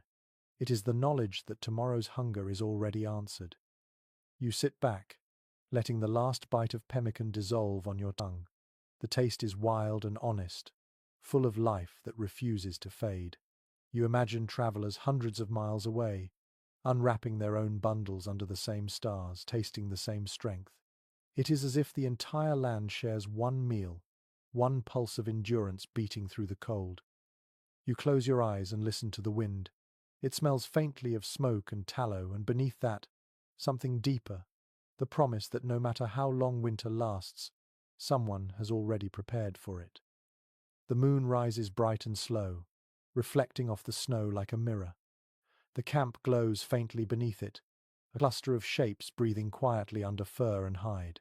You follow the sound of soft voices carried through the still air. It leads you to the center of the settlement, where a small group gathers around a dim lamp. The light flickers, casting gentle shadows on their faces. No one moves much. They simply sit together, wrapped in blankets, eyes half closed. The night belongs to stories. A woman begins to speak, her voice low and calm. The children lean closer, their faces round with attention. Her words seem to move like the wind, slow at first, then rising and falling in rhythm. You cannot understand all the words, but the tone pulls you in. It is the sound of belonging, of memory being handed from one heart to another. Historians who studied winter traditions among indigenous peoples often described these storytelling nights as the heartbeat of the season. When the land froze and travel stopped, the people turned inward. The body rested, but the mind wandered freely. Around the soft glow of lamps or coals, families told the tales that bound them together: the origins of animals, the creation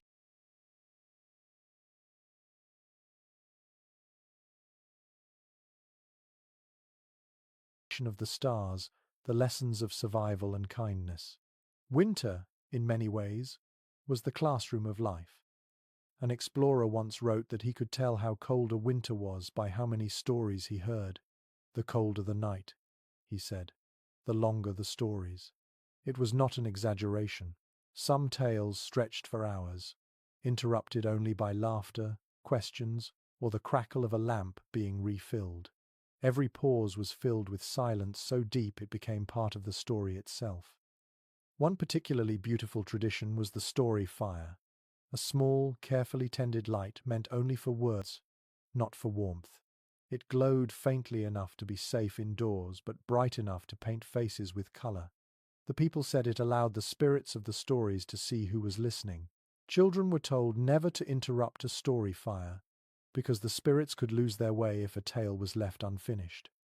Anthropologists have found that this ritual storytelling played an important role in preserving both practical knowledge and emotional balance. Through these tales, survival skills passed down as legend. The story of how a hunter read the snow to find his way home became a lesson in observation.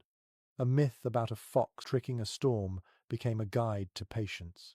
The stories blurred the line between education and comfort, between fact and imagination.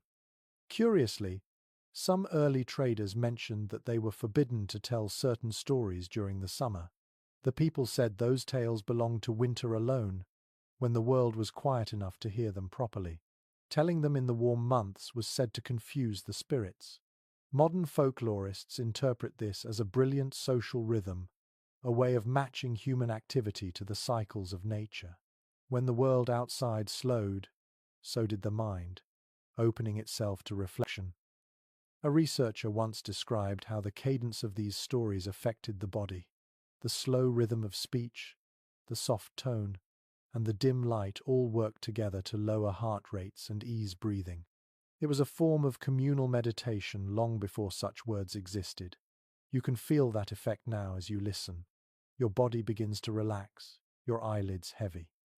The woman's voice continues, now describing the first fire that came to the people. She says it was not stolen from the sky or gifted by a god. It was born from friction, from two sticks rubbed together in darkness. The people learned that warmth comes not from force but from persistence. You picture the scene vividly.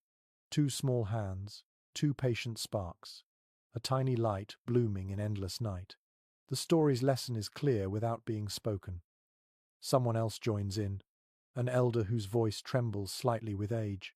He begins another tale, one that makes the younger listeners grin. It is a humorous story about a foolish hunter who thought he could outsmart the winter by building a fire so big it scared away the snow itself. But in the end, the heat melted the ice beneath him, and he fell into a freezing pond. The laughter that follows is soft but genuine, the kind that warms the chest more than any flame. Ethnographers have noted that humor was vital in long winters. Laughter released tension, kept minds light, and turned fear into something manageable. The cold could kill, but so could despair. A good story kept the darkness from creeping too close. It reminded people that the world, even at its hardest, was still full of wonder and absurdity. In one corner, a boy is fighting sleep. His mother pulls him close, wrapping him tighter in a blanket. The storyteller notices and lowers her voice, her words slowing until they sound like waves against the shore. The boy's eyelids flutter once, twice, then close. The fire flickers. The world narrows to warmth and breath. Some modern psychologists, studying similar oral traditions, have remarked that such storytelling rituals may have acted as a form of nightly therapy, aligning emotion and rest. The human body responds naturally to cadence and repetition. The slow unfolding of a tale helps listeners drift toward calmness. Without knowing it, the storytellers had perfected the art of peaceful sleep. The woman finishes her story and lets the silence settle. No one rushes to speak. The quiet feels full, not empty. Outside, the wind moans softly through the trees, and the snow reflects the moonlight in pale blue waves.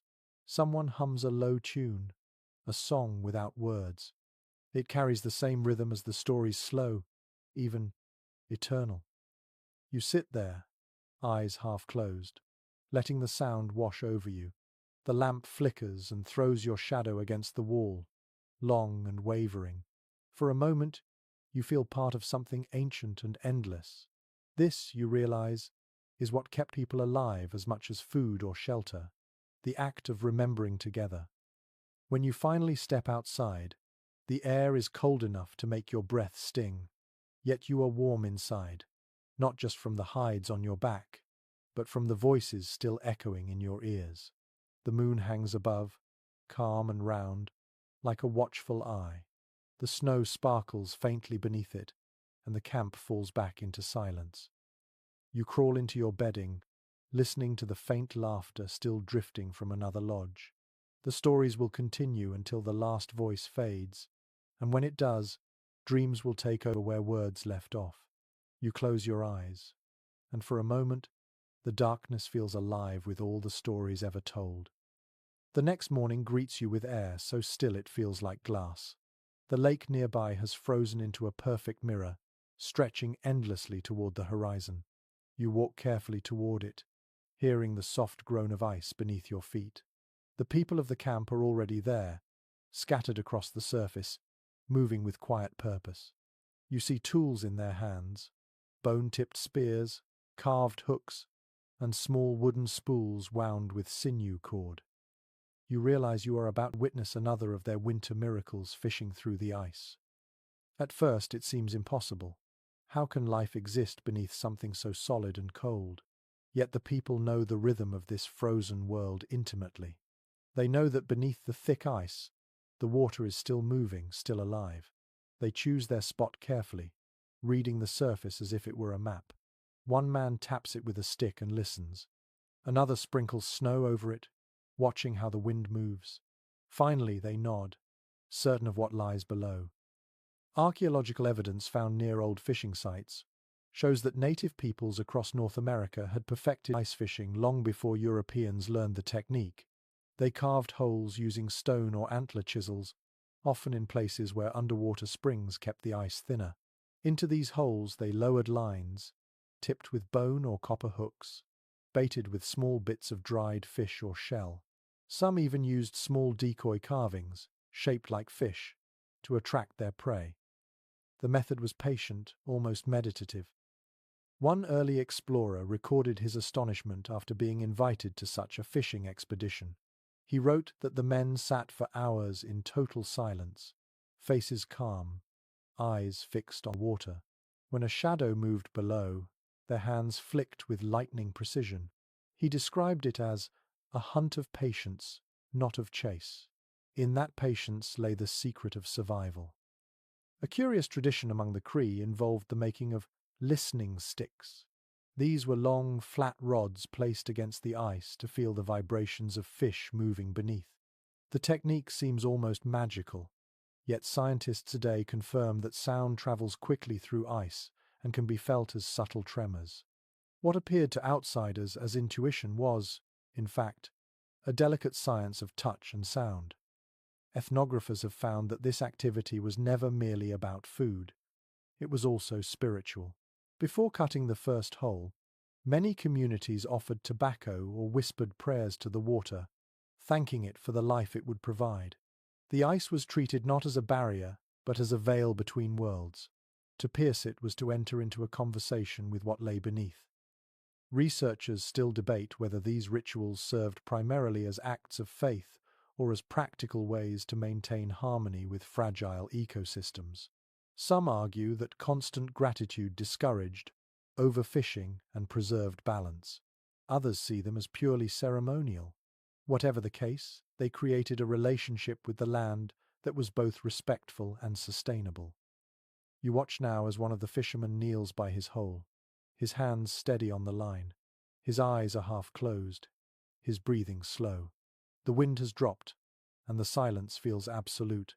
Then, without warning, he pulls sharply. A flash of silver breaks the surface. A fish, gleaming and alive, thrashes in the cold air. He lifts it gently, murmuring something you cannot catch, then strikes it once to still it. The others murmur approval, a sound of satisfaction rather than excitement. They move efficiently. The fish are cleaned immediately, the entrails buried in snow far from the camp to keep predators away. Some are hung from wooden racks to freeze solid, their bodies becoming natural storage. Others are wrapped in hide and carried back to the shelter. Nothing is wasted, not even the bones, which will later become needles, tools, or charms. A French trader once wrote of watching women preserve fish by dipping them into brine made from melted snow mixed with ashes.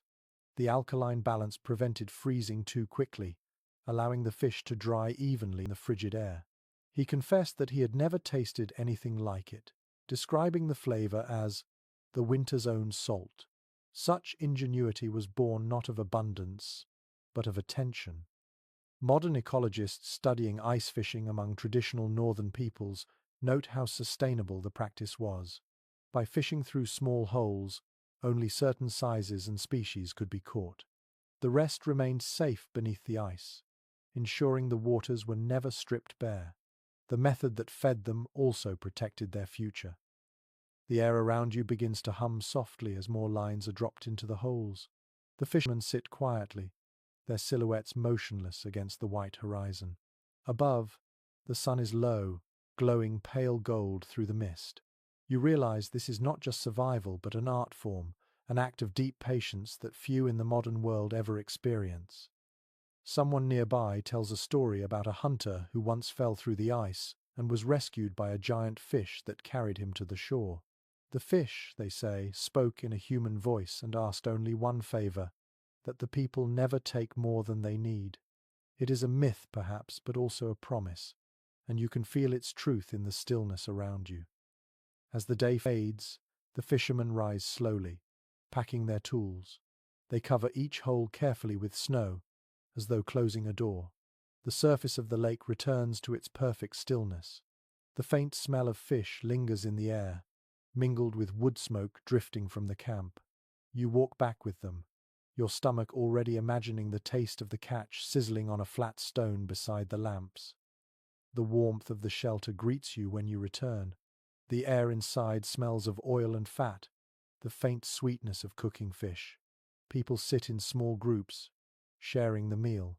The conversation is soft, filled with gratitude and contentment.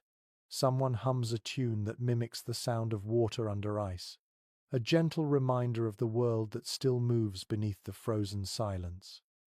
As you eat, you realize that this way of life turns every act, hunting, cooking, even waiting, into a dialogue with nature. The cold is no longer the enemy. It is simply another voice in that conversation. You finish your meal and sit quietly for a while, listening to the wind brushing against the hide walls.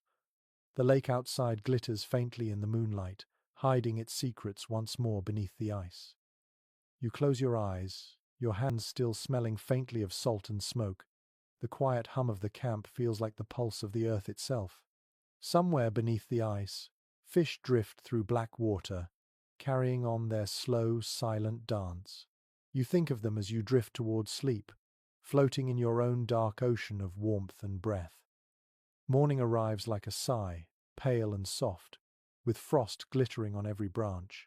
The air smells faintly of pine and smoke, a comforting reminder that life persists even when the world looks frozen still.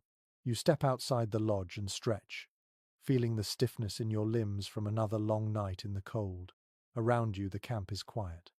Only a few figures move between the shelters, carrying bundles of twigs and small pots. They are not preparing food this time. They are gathering medicine. In the heart of winter, when the ground sleeps under layers of ice, medicine must be remembered rather than picked. The people know exactly where the healing plants hide. Some are stored carefully from autumn, dried and wrapped in bark. Others are found even now, hidden beneath snow or inside tree bark. You follow an older woman as she walks toward the forest's edge, her feet sure on the frozen ground. She stops by a birch tree, presses her hand against its trunk, and listens for a moment. Then she smiles, scraping a thin strip of bark into a pouch. Ethnobotanists studying indigenous winter practices have long been astonished by this deep knowledge of the land. Many native nations understood that trees and roots held power even when the rest of the forest seemed lifeless. Birch bark was prized for its antiseptic oils. Willow bark was steeped in water to ease pain and fever. Cedar needles were boiled to make tea rich in vitamin C, a defense against scurvy long before anyone knew what the word meant. Every scent, every taste, carried a secret of survival.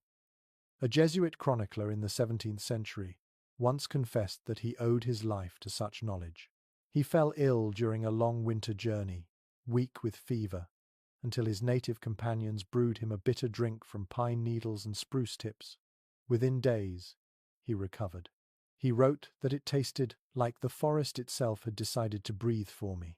He did not understand how it worked, but modern chemistry later revealed the truth. Those green needles were rich in ascorbic acid. Science only caught up centuries later. You kneel beside the woman as she moves to another tree. She points to a dark, knotted fungus growing from the bark. It looks strange, almost burned, but she treats it with care. Later you learn it is chaga, a mushroom prized by northern peoples for its healing properties. Ground into powder and steeped in hot water, it becomes a dark tea that strengthens the body during long winters.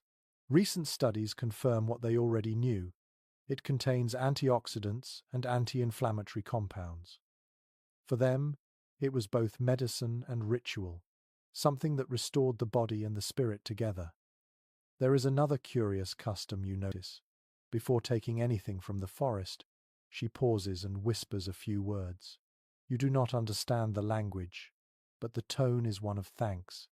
Then she leaves a pinch of dried berries at the base of the tree. It is an offering, small but meaningful.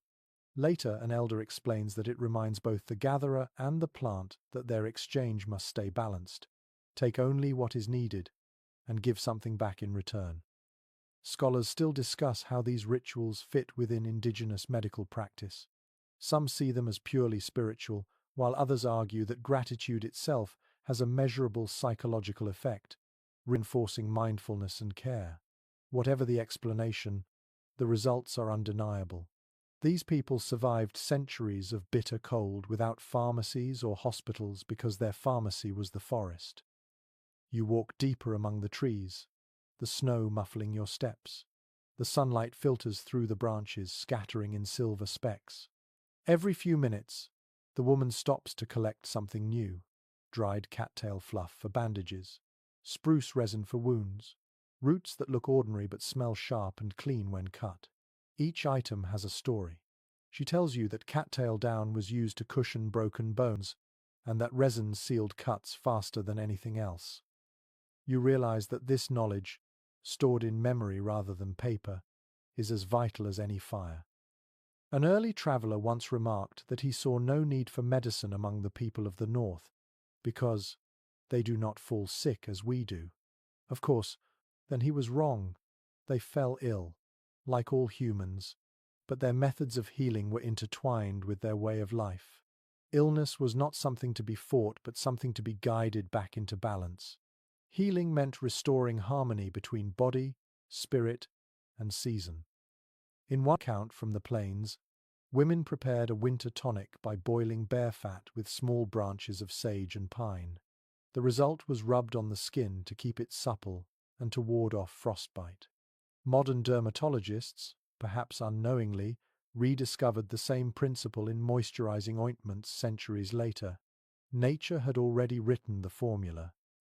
The woman beside you begins to hum softly as she works. Her voice carries a vibration that seems to merge with the sound of the wind. She explains that certain songs are sung only while gathering medicines, to remind the plants of their purpose. It is a kind of communication,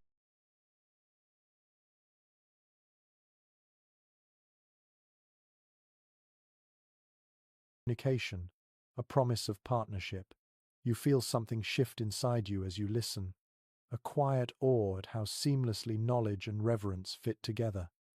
By the time you return to camp, her pouch is full.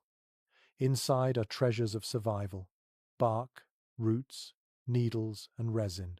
She empties them onto a hide, sorting them carefully. Some will be boiled into teas, others crushed into salves or smoked for purification. The air soon fills with the mingled scents of earth and sap. Children wander close, curious, and she lets them smell each herb in turn. This, you realize, is how the knowledge lives on through touch, scent, and repetition, not through written words. Researchers who have worked closely with indigenous healers describe this kind of transmission as embodied learning. It is not just taught but felt, remembered in the muscles and senses. You cannot separate the knowledge from the experience of gathering it. Even centuries later, the method still works because it was built on observation, respect, and intimacy with the land. As evening falls, a few of the herbs are brewed into tea. The liquid turns a golden green, steaming gently in the cool air. You take a sip. It tastes sharp at first, then soothing. The warmth spreads through your chest and settles there, calm and steady. The woman smiles knowingly, her eyes bright in the firelight. The trees never sleep, she says quietly. They just speak slower in the winter. You sit beside her for a long time, listening to the soft crackle of resin on the coals. Outside, the forest breathes, and the snow glows faintly in the moonlight. You understand now that medicine is not only in what heals the body, but also in the act of listening to the earth, to the silence, the rhythm of survival itself. The world is white and endless again, a frozen silence that swallows every sound. Yet beneath this stillness, something stirs not in the snow, but in the minds of the people who live within it. You feel it too, that awareness of the unseen forces that breathe through winter. The air carries stories here, invisible but alive. The people around you do not speak of the cold as mere weather. They speak of it as a being with moods, rules, and spirit. Tonight, you are invited to learn how they give meaning to the most dangerous season of all. You sit among them as twilight fades. The sky burns briefly red before sinking into blue. An elder begins to speak, his voice slow, the kind that makes you lean closer without realizing it. He talks about the spirit of frost, the one who walks softly across the land and paints each tree with his touch. He says that if you hear the trees cracking at night, it is the frost spirit testing their strength. He tells this not to frighten, but to remind everyone that nature must always be respected. Ethnographers who have listened to such tales note how spiritual explanations of winter served both as comfort and education. Instead of fearing the unknown, people gave it names and faces. The cold became a teacher, the wind a messenger, the snow a quiet friend. These personifications transformed suffering into conversation. They turned survival into a relationship rather than a struggle. An explorer once recorded that his hosts, deep in the northern forests, would never whistle at night in winter. They believed it invited the cold spirits closer, who might take offense or curiosity in human warmth. Instead, they sang softly, their songs rising and falling like the wind itself. The explorer found it eerie, but he admitted that the nights felt less lonely when they sang. A curious legend from the Iroquois tells of a being called the Old White Woman of the North, who ruled the snow and ice but could be softened by laughter. In her loneliness, she froze everything she touched, until one clever boy told her jokes that made her laugh so hard she forgot her magic for a season. When spring came,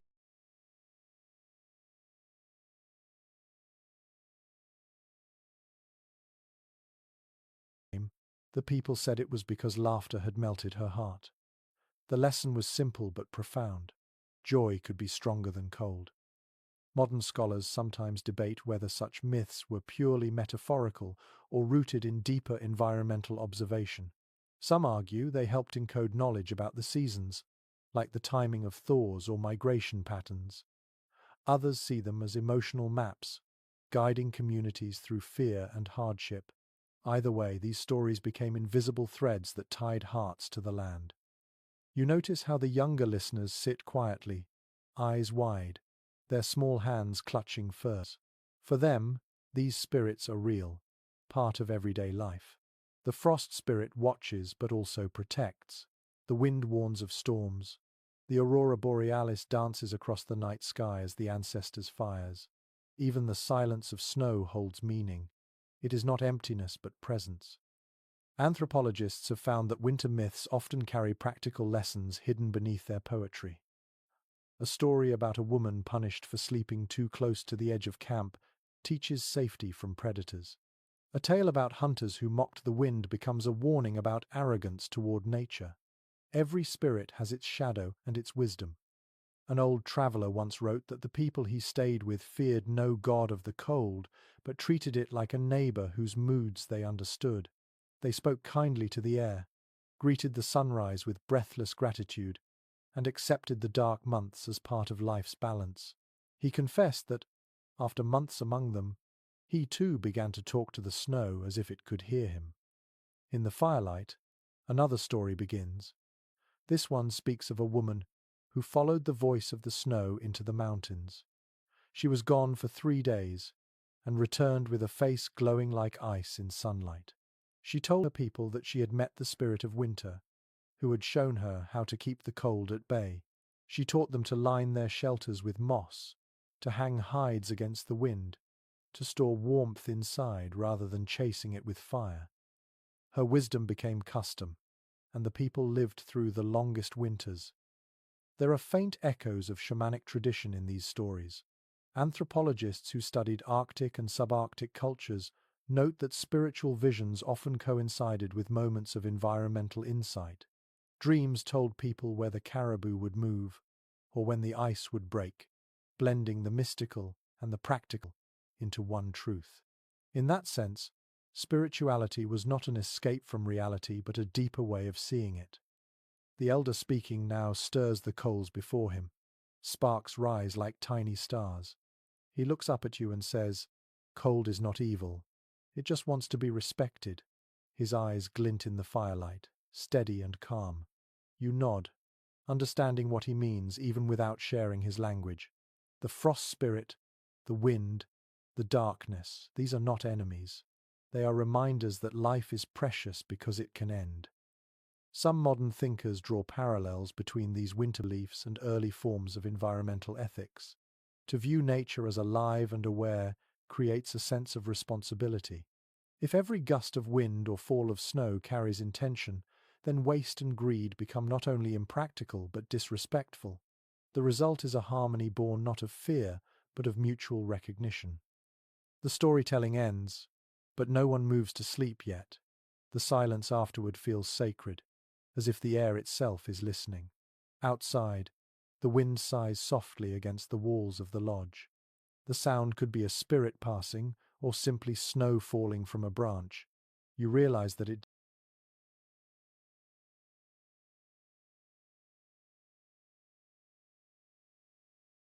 does not matter which it is. What matters is that the people here notice it. They give it meaning, and in return, it gives them strength. You lie back on your bedding, eyes half open, watching the last flicker of light fade into the darkness. The stories still echo in your mind, weaving together fear, wisdom, and comfort. You think of how different this understanding of winter feels, neither a curse nor an enemy, but a vast, breathing presence that keeps the world in balance. Outside, the wind hums low, carrying the rhythm of ancient voices. You close your eyes and listen, wondering if perhaps the frost spirit is out there after all, walking softly among the sleeping world, checking to see who still remembers how to listen. The air is sharp and full of light when you wake.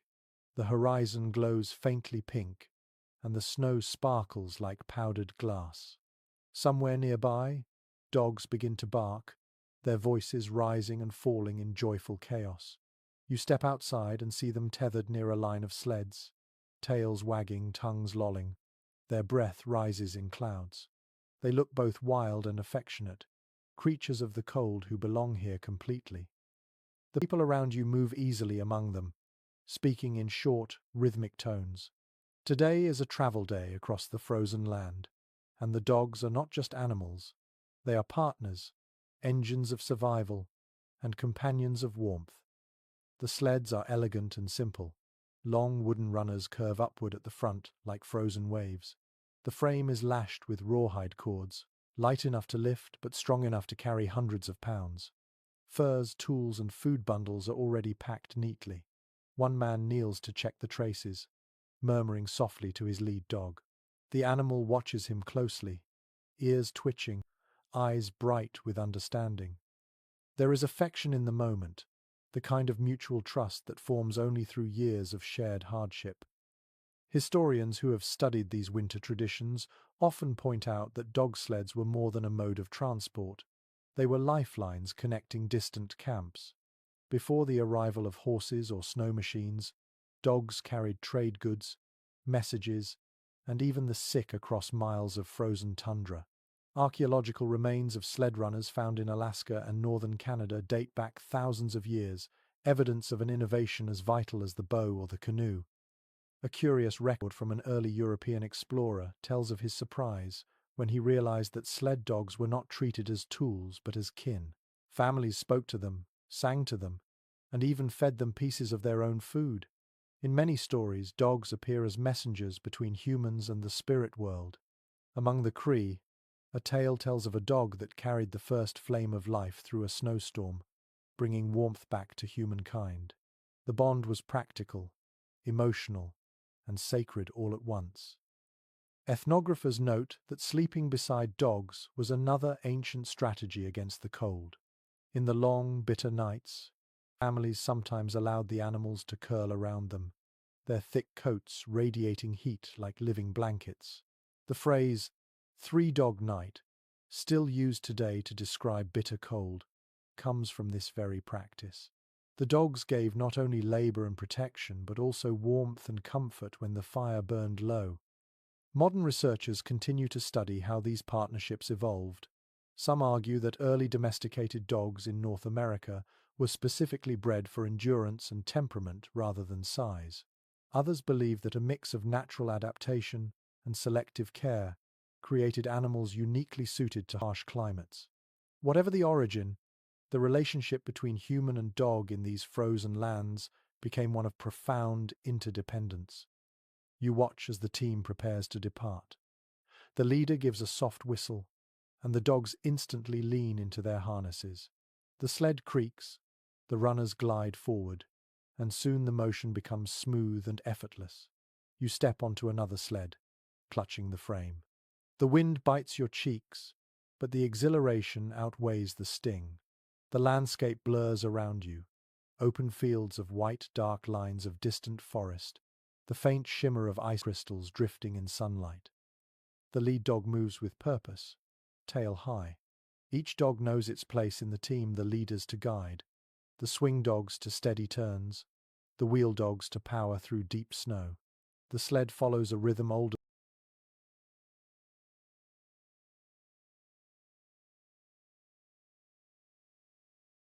than memory, each paw and runner synchronized like the beating of a drum. The only sounds are breathing, wind, and the faint jingle of metal rings. An old journal written by a trader recounts how these dogs seemed to sense danger long before their human companions. They would stop suddenly on the ice, refusing to move. Moments later, the ice might crack or the wind shift, warning of a storm. Some said they could smell change in the air, others that they felt vibrations through their paws. Whatever the reason, ignoring them was foolish. The dogs were the land's eyes and ears. You stop with the group at midday. The dogs are fed first. Each receives a chunk of frozen fish or dried meat, devoured in seconds. The humans eat afterward, sipping broth from wooden bowls. There is no hierarchy of importance, only balance.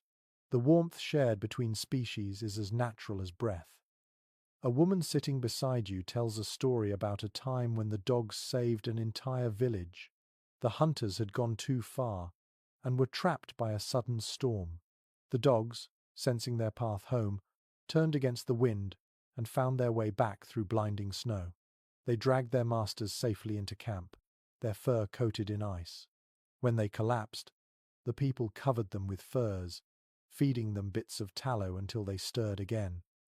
To this day, she says, the spirits of those dogs guard travelers in storms. Modern sled racing still honors that ancient heroism.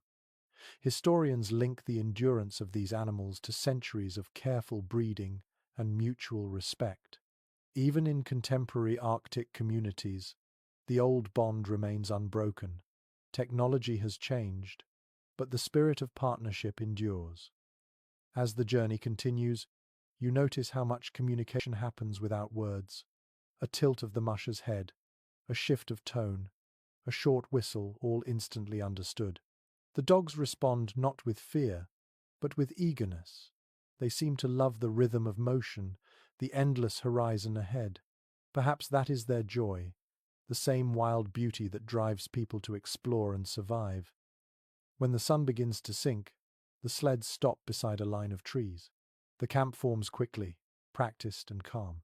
The dogs are unhitched, fed again, and allowed to rest in shallow pits dug into the snow.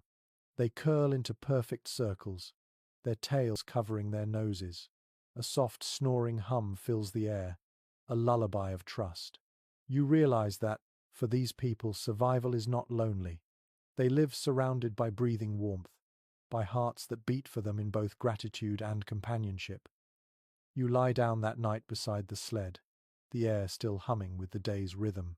Somewhere in the distance, a dog howls softly, answered by another and another, until the sound spreads across the frozen world like a thread of song. It is not mournful, it is steady, ancient, proud. You close your eyes and listen, realizing that this is the voice of endurance, the echo of lives moving together through ice and silence, never truly alone. The next morning dawns pale and silent, the kind of silence that feels endless. The air has turned colder overnight, brittle as glass. The sled dogs stir in their shallow nests, shaking frost from their fur. You walk toward the center of the camp, where a group of people are preparing bundles wrapped in fur and hide. The scent of smoked meat and tallow fills the air. They are getting ready to trade, and for a moment you sense that warmth in winter depends not only on fire or fur, but on connection. Trade is as old as survival. In the deep cold months, when hunting slows and travel grows risky, trade becomes lifeblood. You watch as the bundles are opened. Gleaming animal pelts, strings of beads, small stone blades, dried berries, and carved tools. Each item carries a season's worth of labor and skill. Nothing here is excess. Everything is useful. Archaeological studies across the continent show that ancient trade networks once stretched for thousands of miles, linking tribes from the Arctic Circle to the Great Plains beyond.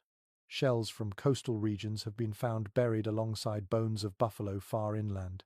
Copper from Lake Superior has been discovered in the far west.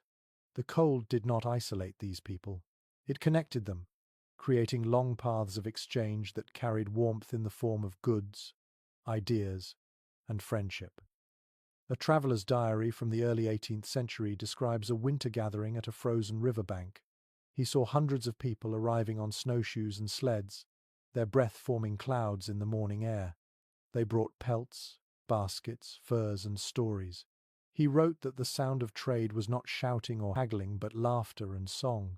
They barter like dancers, he said, moving with rhythm and trust. In one corner of the camp, you see two women spreading out hides that shimmer faintly in the weak sunlight. They are soft and perfectly tanned, the result of weeks of careful work. Another group examines carved ornaments made from antler and shell. The traders touch each item gently, running their fingers along the edges, nodding in appreciation. It feels less like buying and selling, and more like a ritual of respect. Some historians suggest that this form of winter trade helped communities survive, not only by sharing goods, but by renewing alliances. When storms could cut off one group for months, friendship meant survival. These gatherings were as much about trust as about tools. Every exchange carried a silent promise. If one camp falters, the others will help. An elder nearby explains to you that warmth comes in many forms. A fire lasts a night, he says quietly, but a friend lasts through the storm. You feel the truth of it settle deep inside. Records from early French traders tell of how they learned to rely completely on native exchange systems. Without indigenous networks, their fur expeditions would have ended in hunger and frostbite. They borrowed not only routes and sled designs, but the spirit of generosity that guided them. The traders wrote of being astonished when a family shared food with them even though supplies were low. They did not realize that sharing was not an act of charity but a law of balance. In some regions, trade took on ritual meaning. Among the plains peoples, winter trading fairs often included gift-giving ceremonies where the wealthiest hunters deliberately gave away their best goods to ensure the community's balance. It was believed that generosity kept misfortune away. Anthropologists now see these acts as early social safety nets, systems that distributed resources without formal rules. You can sense how such wisdom made survival possible in a world where one bad season could mean disaster. A curious custom recorded in the northwest coast region describes traders warming their goods before exchange. They would hold furs or tools near the fire or under their cloaks to wake the spirit of warmth within them, ensuring that what was given carried good energy. It sounds symbolic, yet the act feels practical too, warming what will soon protect someone else from the cold. Historians still discuss how these early trade routes functioned in such harsh conditions. Some believe they followed frozen rivers that served as natural highways, while others argue they relied on memory and landmark navigation. What is certain is that the cold itself shaped the system. Winter's stillness made travel smoother, ice turning rivers into roads and snow covering obstacles. What froze for some became a bridge for others. You watch as the traders finish their exchanges. A young man receives a necklace of tiny shells in return for 2 beaver pelts. He holds it gently, as if it were fragile, and ties it around his wrist for luck. Another woman smiles as she unwraps a bundle of dried herbs traded from far away. The air fills with voices, laughter, and the faint music of wind chimes made from bone and antler. It is a small celebration of survival, a reminder that cooperation is the truest kind of heat. Later, when the sun begins to fall, the visitors prepare to leave. They hug one another, pressing foreheads together in farewell. Sleds are packed again, dogs eager to run. You help tie one of the bundles and notice how the rope is knotted in a specific pattern, a method passed down for generations, designed to hold firm against snow and movement. Every gesture here is a piece of inherited wisdom. As the traders depart, the camp feels lighter, yet somehow fuller. The goods they brought will feed, clothe, and comfort others far away. The stories they shared will travel too, carried like sparks across the frozen world. You stand still for a long moment, watching the sleds disappear into the distance. The horizon glows orange as the sun sinks, and the snow catches the light, turning briefly to gold. In the fading warmth, you realize that survival in this world is not about enduring alone. It is about being part of a web that stretches farther than the eye can see, a web of trust, generosity, and quiet gratitude. The wind picks up again, but it feels softer now. You turn toward the camp, your arms full of traded food, your heart full of something deeper. Winter is still fierce, but it is not unkind when faced together. The world around you has quieted again, but the air feels alive with a strange tension. The sky is a dull grey, the kind of colour that hides both snow and time. You walk toward the frozen river that curves past the edge of the camp. Its surface gleams like steel beneath a thin layer of frost. You stop to listen.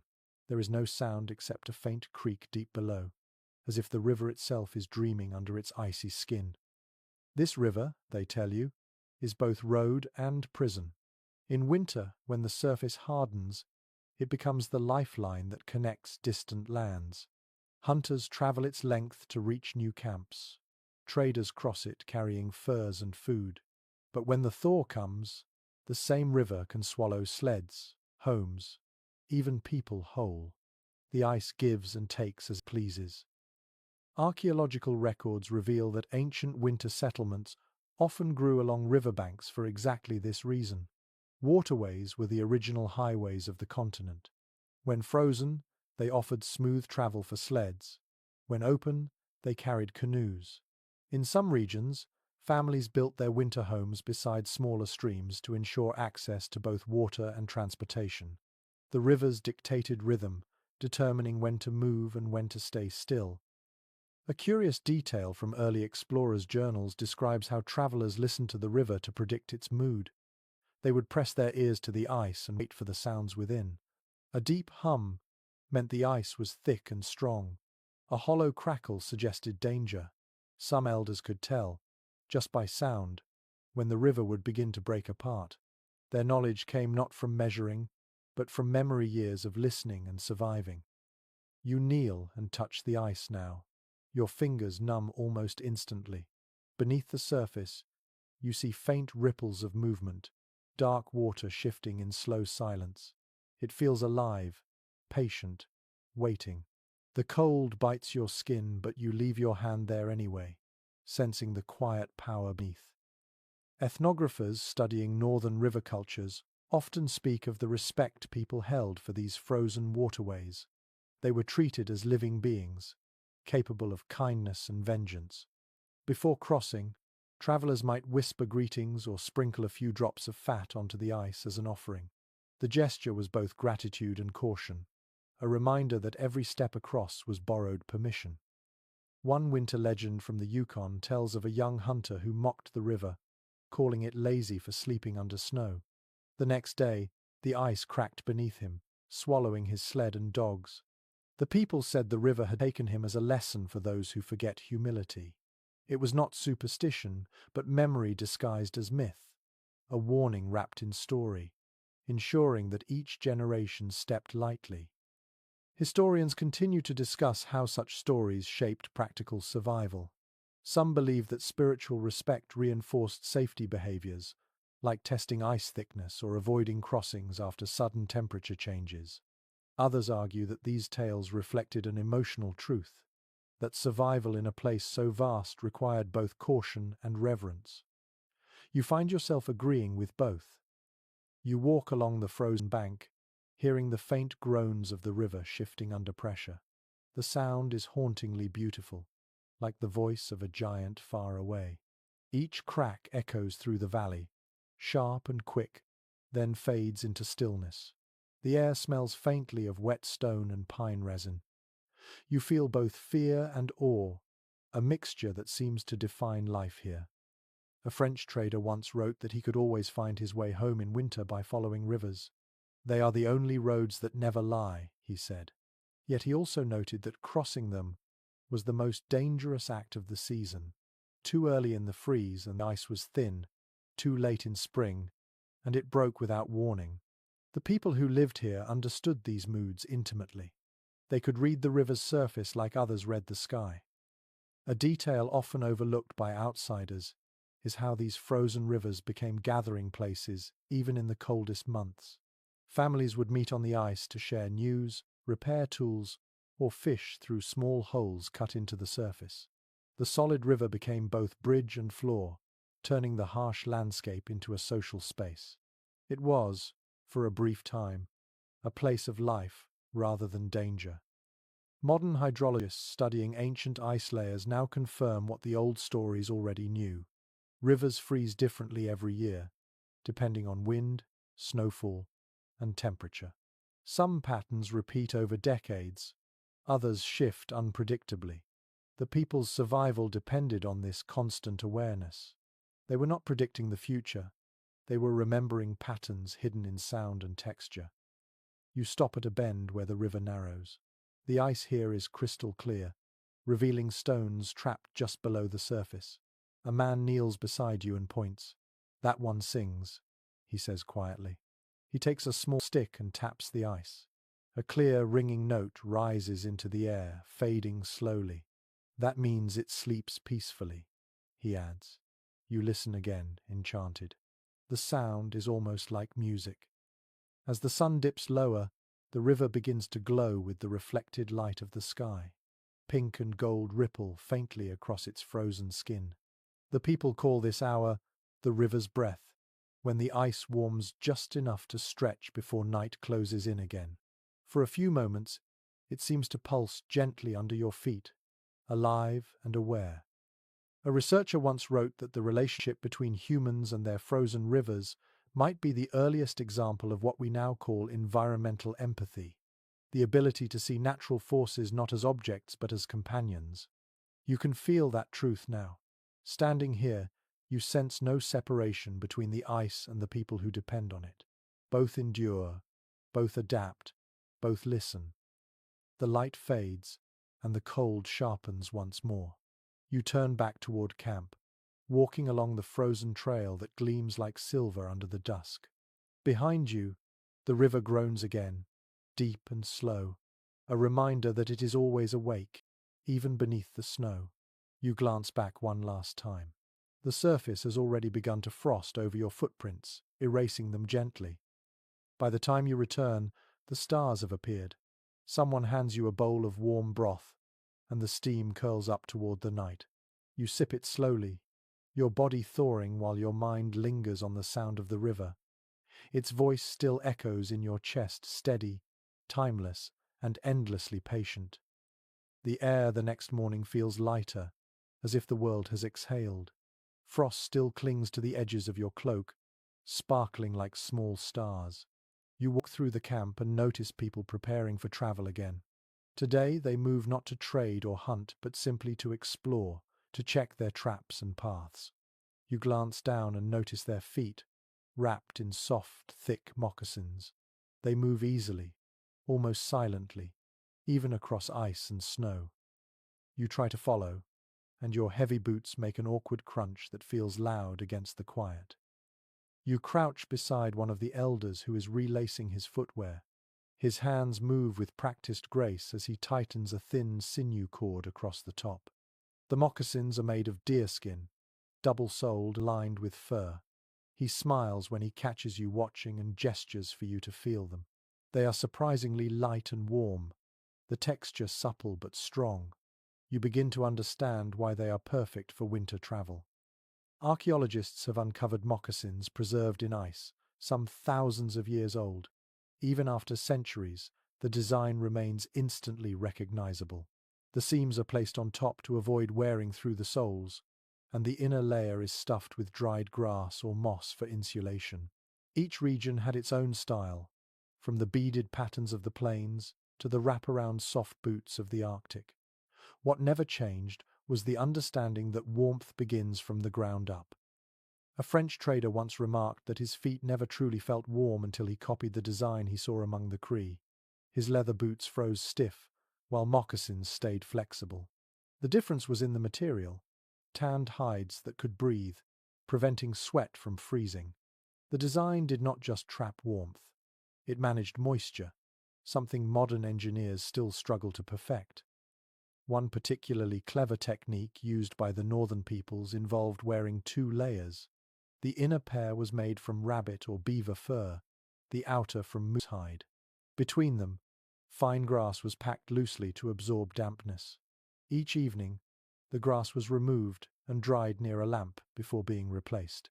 The routine took only a few minutes but kept feet dry even at 40 degrees below freezing. Ethnographers studying early footwear note that these moccasins were more than practical. They were works of art.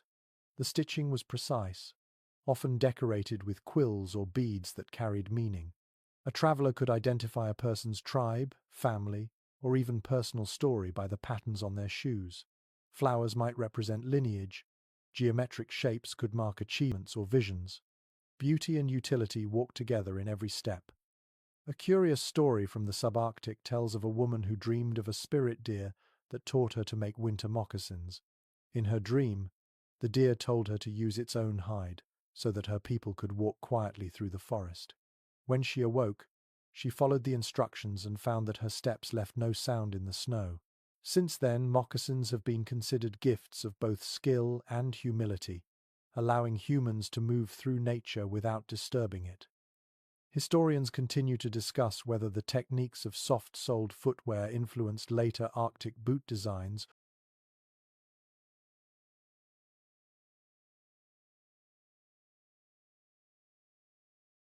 or developed independently.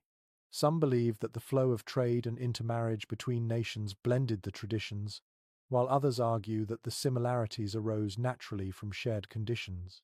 What cannot be debated is their success. The design has endured across continents and centuries with almost no need for change. You stand and try walking in a borrowed pair. The snow beneath your feet feels different now, less harsh, more alive. You can sense the texture of the ground, the faint give of ice and powder. The sound of your steps becomes nearly silent, absorbed by the softness of the hide. The elder beside you nods approvingly. "Now you are walking properly," he says with a quiet grin. A fascinating note from an early ethnographic report mentions that many hunters treated their moccasins as companions. Before leaving for a journey, they would rub them gently with fat or smoke them over cedar to bless them with endurance. Some even whispered short prayers of thanks before putting them on, as if acknowledging that every step forward depended on this humble creation. Researchers studying insulation efficiency later found that the structure of layered moccasins rivals that of modern synthetic boots. The combination of air pockets, natural oils, and flexible materials creates an adaptive warmth that adjusts to movement. In a way, these shoes learned from the feet they protected. You walk beside the others as they check their traps along the frozen riverbank. The air is crisp, filled with the scent of snow and pine. Each person moves differently but with equal ease, gliding over surfaces that would exhaust anyone else. The moccasins grip lightly without slipping, the fur edges catching bits of frost that glitter in the sunlight. It feels less like walking and more like floating between worlds. At one point, the group pauses to rest. You notice the hunters taking off their moccasins and turning them upside down near the fire. Steam rises as moisture escapes. They talk quietly while working, repairing small tears, tightening seams. Every stitch is deliberate. You realize that this care is not vanity, it is survival.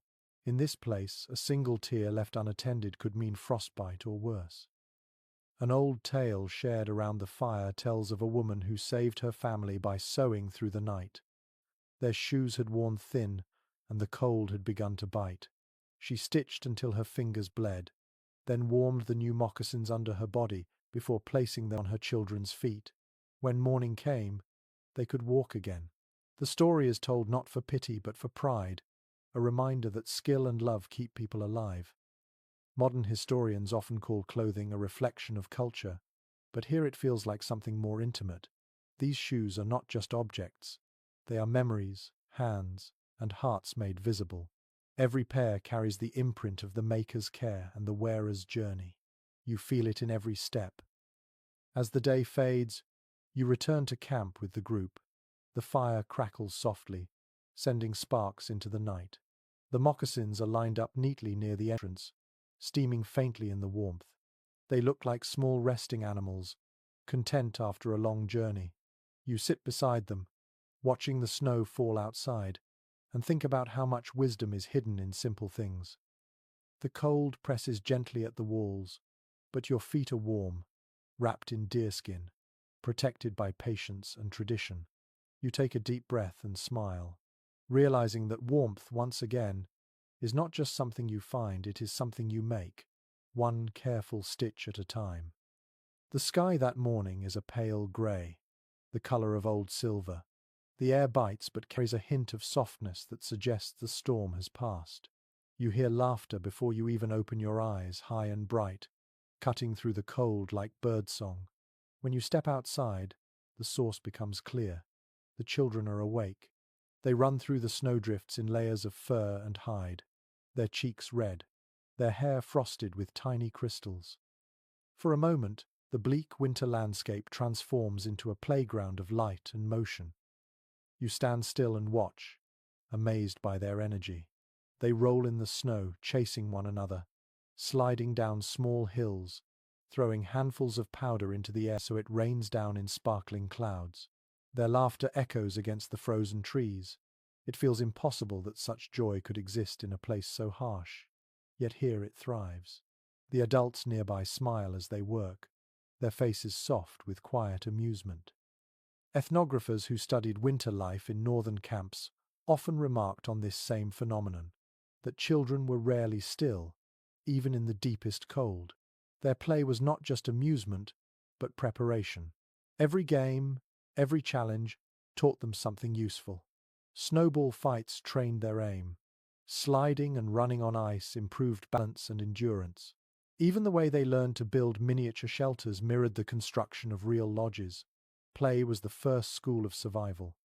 A traveler's diary from the early 19th century describes watching Inuit children build tiny igloos with remarkable accuracy. Using scraps of snow blocks, they shaped and stacked them into perfect domes, copying their parents' work. Inside, they placed carved figures made from bone or ivory, creating whole imaginary families. When asked why they played that way, one boy answered simply, "So I will know how when it matters." The idea that learning could happen through play fascinated early observers. Modern psychologists now agree that the instinct was exactly right.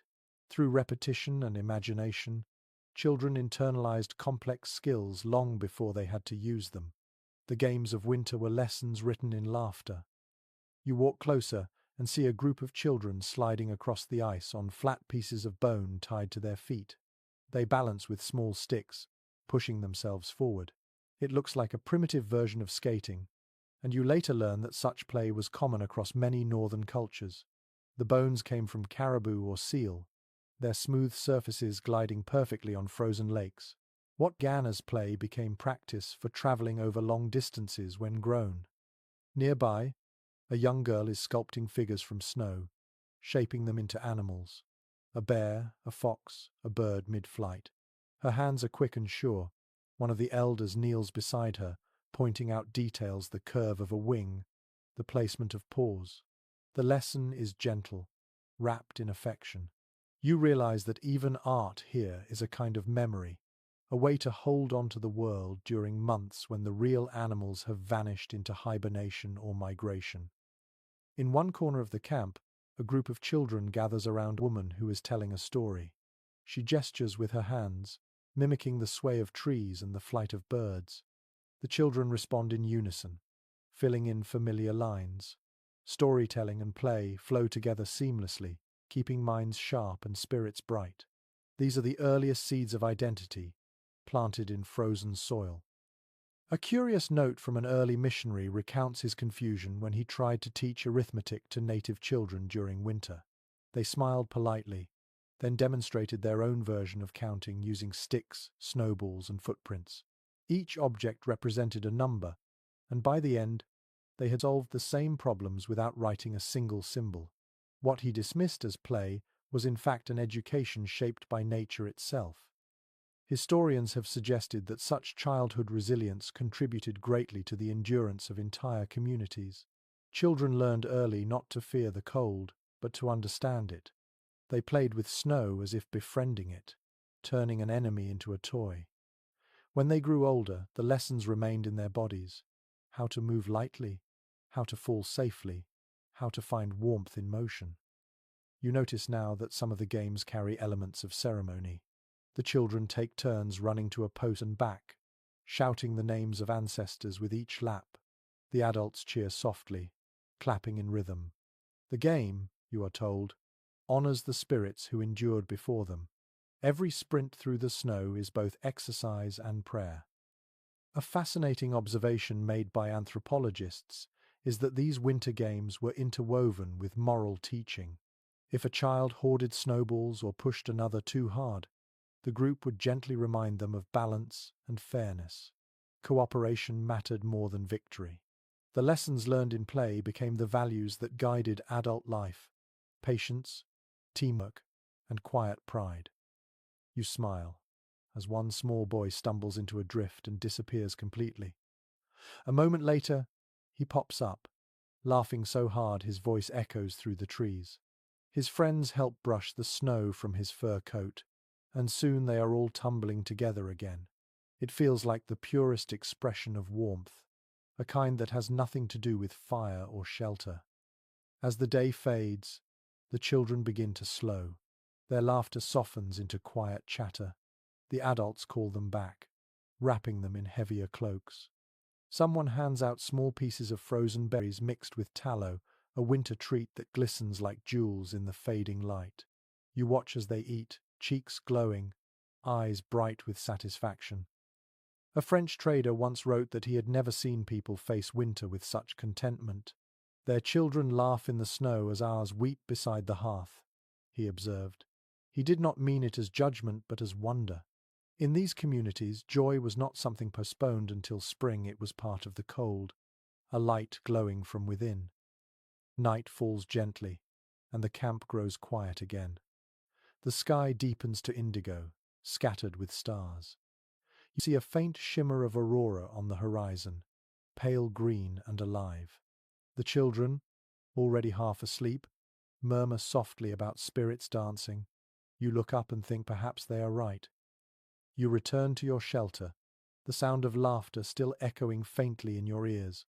The cold outside feels softer now, tempered by the memory of play. As you settle under your furs, you realize that even the harshest season has its moments of innocence. In the heart of the storm, children have found their own fire, and it burns bright enough to warm the whole world. The storm has passed. Morning light filters through a thin curtain of snow still drifting lazily from the trees. The air feels calm, nearly motionless, as if the whole world has paused to breathe. You sit up inside your shelter and listen. There are no axes striking, no dogs barking, no urgent footsteps outside. Only quiet. It is a different kind of day, one that seems to stretch endlessly, unhurried and patient. Outside, The people are gathered near the central fire pit. The flames are low, more for light than heat. A few figures mend harnesses, others carve small tools, but most simply sit. They speak in low voices or not at all. You sense that this stillness is deliberate, a rhythm built into the long winters. It is not laziness, it is survival through patience.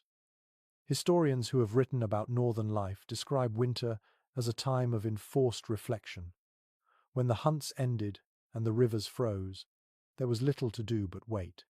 Yet in this waiting, entire worlds of creativity unfolded. Clothing was repaired, weapons were sharpened, stories were told, and the mind was allowed to rest. The cold outside demanded that people turn inward, both physically and spiritually. A traveller from the 17th century wrote that he was baffled by how content the families seemed during months of isolation. They do not mark the passing of days, he said, but rather the passing of quiet. What he mistook for idleness was a cultivated peace. The people had learned that rest was not weakness, it was a form of strength.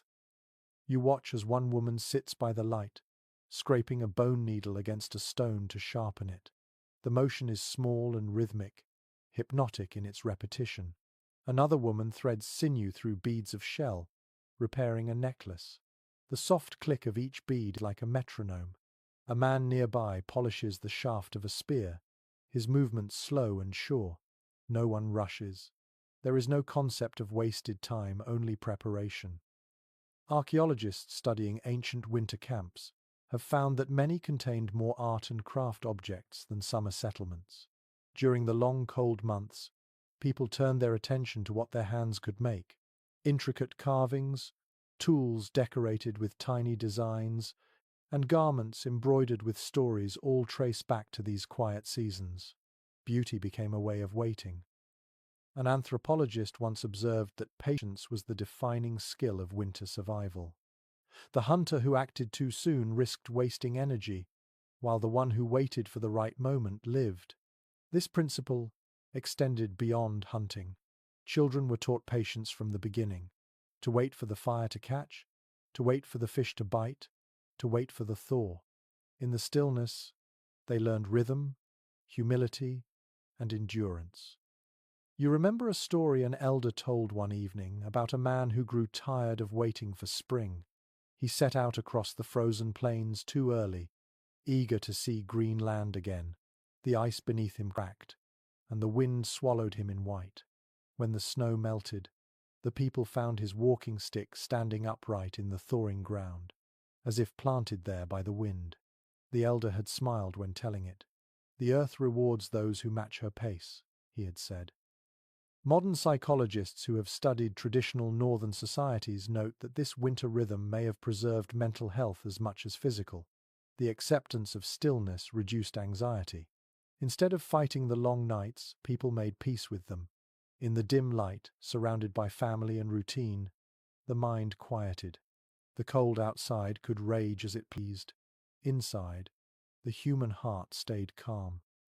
You watch as a man shapes a small figure from antler. His hands are steady, his expression serene. When he finishes, he places the carving beside a row of others. Animals, birds, human faces. They sit on the edge of the hearth, catching the flickering glow. Each piece carries a different emotion, a fragment of story made visible. This is how the people fill the endless days, not by racing through them, but by filling each moment with quiet purpose.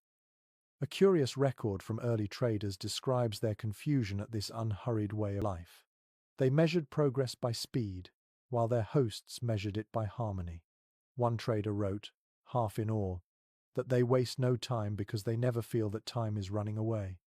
The phrase stayed with you, echoing through your thoughts now. Perhaps that is the greatest secret of surviving long winters, to make peace with time itself. The day continues with the same tranquil rhythm. Children help their parents untangle cords, patch clothing, and polish tools. The fire burns low but steady. From outside comes the occasional creak of ice expanding in the river, and the far-off cry of a raven. Everything feels suspended in an eternal pause, the kind that lets both body and soul recover. Ethnographers call this period of rest the wintering of the spirit. It is not laziness but alignment, a seasonal meditation written into daily life. The people understood what modern societies often forget, that constant motion exhausts, while stillness renews. Waiting is not empty. It is the space where strength gathers quietly. As dusk arrives, the camp glows faintly, the air inside the shelters heavy with warmth and scent of tallow smoke. Someone begins to hum softly, and others join in, voices blending into a slow, wordless tune. It feels like the heartbeat of the earth itself, unhurried and infinite. You close your eyes and breathe in time with it. Outside, the snow begins to fall again, soft and steady. The flakes drift down like ash from a sleeping fire. You imagine each one as a small whisper, a reminder to slow down, to breathe, to exist without rushing. Inside, the people sit together in silence, the kind of silence that feels full rather than empty. The night lengthens, but no one minds. They've learned that peace lives in patience, and warmth is found in stillness. The next morning breaks cold but dazzlingly bright.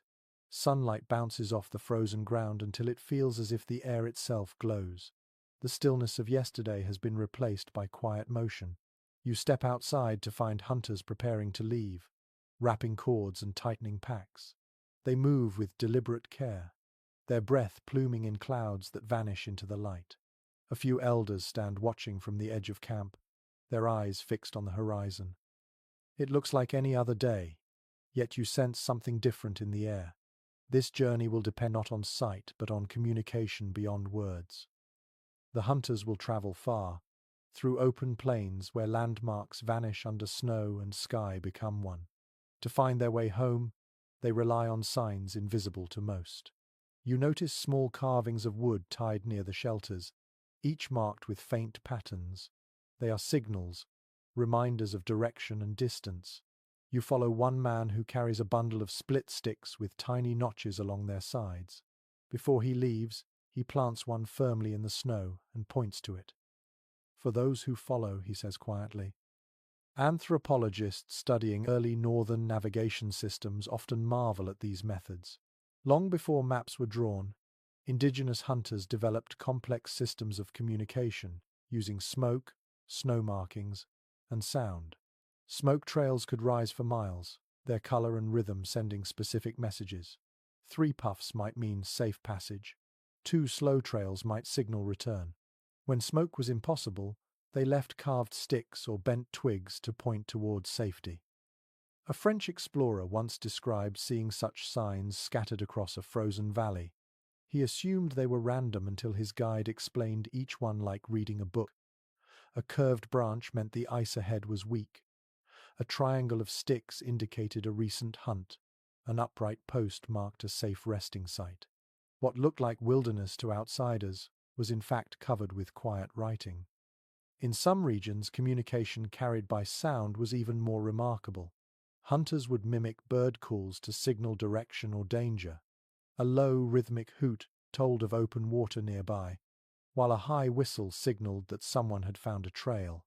On still nights, these sounds carried for miles across snow. Ethnographers call it acoustic mapping, but to the people, it was simply listening to the land and letting it answer. A curious account from a missionary mentions that he once followed a guide through a blizzard. The snow erased every trace of their path, yet the guide never hesitated. When asked how he knew the way, the man replied that he could feel the direction by the taste of the wind. The missionary dismissed it as superstition, but modern meteorologists now know that wind often carries subtle differences in scent and temperature depending on direction. The guide's skill was not mystical but trained attention honed through generations. Historians continue to discuss how communication in the cold shaped social bonds among these communities. Some believe that the necessity of subtle signals encouraged cooperation and trust. A missed message could mean disaster, so clarity mattered more than pride. In winter, language itself became an act of survival. You walk with the hunters for a while, watching them move in a loose line. Every few minutes one raises an arm or makes a small gesture, relaying information silently. You start to recognize patterns. A flat palm means stop. A slow circular motion tells others to spread out. When one points toward the horizon, the others glance up at the sun's faint halo, using it to judge direction. Even without speaking, they move like parts of one living organism, connected by attention and instinct. Some anthropologists have compared this coordination to music, with each gesture and sound forming a kind of rhythm. The snow crunches in unison beneath their feet, breath clouds rising together. You realize that survival in this world depends on harmony more than strength. The cold leaves no room for ego. A traveler's note from the 19th century describes how people communicated across vast snowy expanses using reflected light. They would angle small pieces of mica or polished bone to catch the sun, sending flashes that traveled for miles. A single glint could mean, "We are safe," or "The trail is clear." The system was so precise that traders later adopted it for long-distance signaling. What modern armies called heliographs existed here centuries earlier, crafted from stone and patience. As the group reaches higher ground, one of the men stops and kneels. He carves a quick symbol into the snow, 3 lines joined at the center like a star. When he rises, the mark glows faintly in the sun. He tells you it will guide the others back if they become separated. The snow will hold the message for a few hours before the wind erases it. Temporary, yes, but long enough to save lives. Modern researchers studying communication across extreme environments often refer to this as ephemeral technology tools that leave no trace once their purpose ends. These people mastered it without words, writing messages in snow and smoke, trusting memory and weather to carry them. Their inventions disappeared with the wind, yet they worked perfectly while they lasted. You pause on a ridge and look back toward the camp. Thin wisps of smoke rise straight into the sky, fading into the bright air. It looks like stillness, but now you know that each trail speaks. It is not just a sign of warmth. It is language carried on the wind. Somewhere far away, another camp might be watching, reading the message that all is well. The hunters begin their descent toward the frozen valley. The dogs pull quietly, the sleds gliding over the smooth snow. Ahead, the lead man lifts his arm and waves once, a small motion against the endless white. The others respond with the same gesture. You find yourself doing it too, caught in the rhythm of this silent conversation. When evening comes, the campfire smoke curls upward again, this time thicker and darker. The signal has changed. The hunters have returned safely. You watch as figures appear out of the dusk, sleds heavy with game and tools. No words are exchanged at first, only nods, glances, and quiet smiles. Everyone understands. You sit beside the fire later, watching sparks drift into the night. You realize that in this frozen world, communication was never about volume but about awareness. Every gesture, every breath, every column of smoke carried meaning. Warmth was shared not only through heat but through understanding. As you close your eyes, you can still see the thin lines of smoke against the sky, the bright flash of light on mica, the quiet carvings melting into the snow. The messages vanish, but their purpose remains: to connect, to guide, to remind. In the silence of winter, even a whisper can become a bridge across the frozen earth. The dawn begins with a faint blue glow over the treetops. The wind has settled, leaving behind a world so still that even your breath sounds loud. The people move quietly through the camp, each task performed with calm precision. Today, they are preparing the lamps. You notice small stone bowls lined up beside the fire, their surfaces darkened with soot and oil. Beside them are wicks made from twisted moss and cottony fibers. These lamps are the guardians of light, the gentle fires that make winter nights bearable. You kneel beside one of the elders as she works. Her hands are steady, her expression serene. She scoops soft seal fat into the lamp, shaping it carefully, then presses the wick along one side. The smell of the oil is sharp at first, but when she lights it, the flame burns clear and calm, throwing a golden circle onto the wall. It feels almost alive. The air warms instantly. You realize that this is not a mere light. It is the heart of the home. Archaeologists have uncovered stone oil lamps in ancient northern dwellings dating back thousands of years, their designs astonishingly similar to those used today. They were made from soapstone, smooth and heavy enough to retain heat. The fuel came from animals that thrived in the cold: seals, whales, caribou, each drop of oil representing both sustenance and survival. One lamp could burn all night, heating the air and providing light for work and conversation. An explorer from the 19th century once wrote that the glow of these lamps was unlike any fire he had ever seen. "It is not fierce," he said. "It breathes like a living thing, warm and watchful." He noticed that people treated the flame with quiet reverence. Before extinguishing it, they would whisper a word of thanks or feed it a pinch of fat. The act was both practical and sacred, a reminder that life depended on the generosity of what had been hunted. Ethnographers studying these lamps later realized how central they were to winter life. They were cooking stoves, heaters, and altars all at once.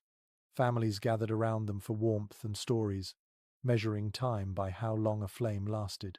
A small adjustment to the wick could change everything: the brightness of the room, the temperature, even the mood. A curious note in one missionary's journal tells of a household where the flame was never allowed to die. The women took turns tending it day and night. When asked why, they said that darkness invited loneliness, and light reminded the spirits that humans were still awake.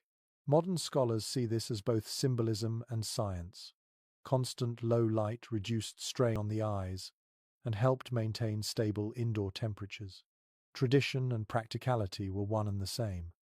You watch as several women trim the wicks with bone tools, adjusting the flames until they burn evenly. The light dances gently on their faces. Children sit nearby, carving toys in the soft glow, while men repair tools. The sound of the lamps is almost imperceptible, a faint hiss like a sigh. The air smells of oil and smoke, comforting in its familiarity. In the Arctic, the oil lamp called the quillic was often shaped in a half-moon form, symbolizing the sky. Some were passed down for generations, each one carrying the soot of countless winters. Anthropologists who have held these artifacts describe feeling a strange warmth, even after centuries of stillness, as if the stone remembers the fire. A legend from the far north tells of the first lamp being given to humankind by the moon spirit. In the story, darkness covered the world until a woman climbed to the sky and caught a piece of moonlight in her hands. When she returned, she placed it inside a bowl of oil, and the first flame was born. Since then, every time a lamp is lit, the people say the moon looks down to see its reflection on Earth. Historians continue to debate whether this myth developed from practical observation or spiritual imagination. Some suggest that the lamp's crescent shape inspired the lunar connection, while others think it emerged as an expression of gratitude for light in endless night.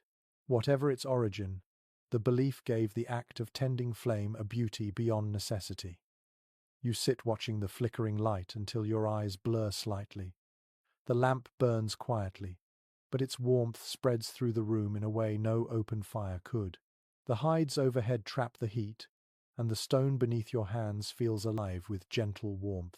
You think about how many centuries of hands have performed this same ritual, repeating motions so simple and yet so vital. A French trader once recorded that, after months in the north, he began to feel affection for the lamps themselves. He wrote that they seemed to think as they burned, their small flames shifting in rhythm with the breath of the people around them. He might have been poetic, but as you sit here now, you understand what he meant. The flame responds to movement, to voices, to drafts of air. It is part of the family. The practical design of the lamps has fascinated modern engineers. The broad surface allows maximum light with minimal smoke, while the curved lip prevents spillage even when the stone warms. The efficiency rivals modern camping stoves, yet it was achieved through intuition and experience, not measurement. What others invented through trial and error, these people perfected through generations of living in harmony with their environment. When evening comes, the lamps multiply.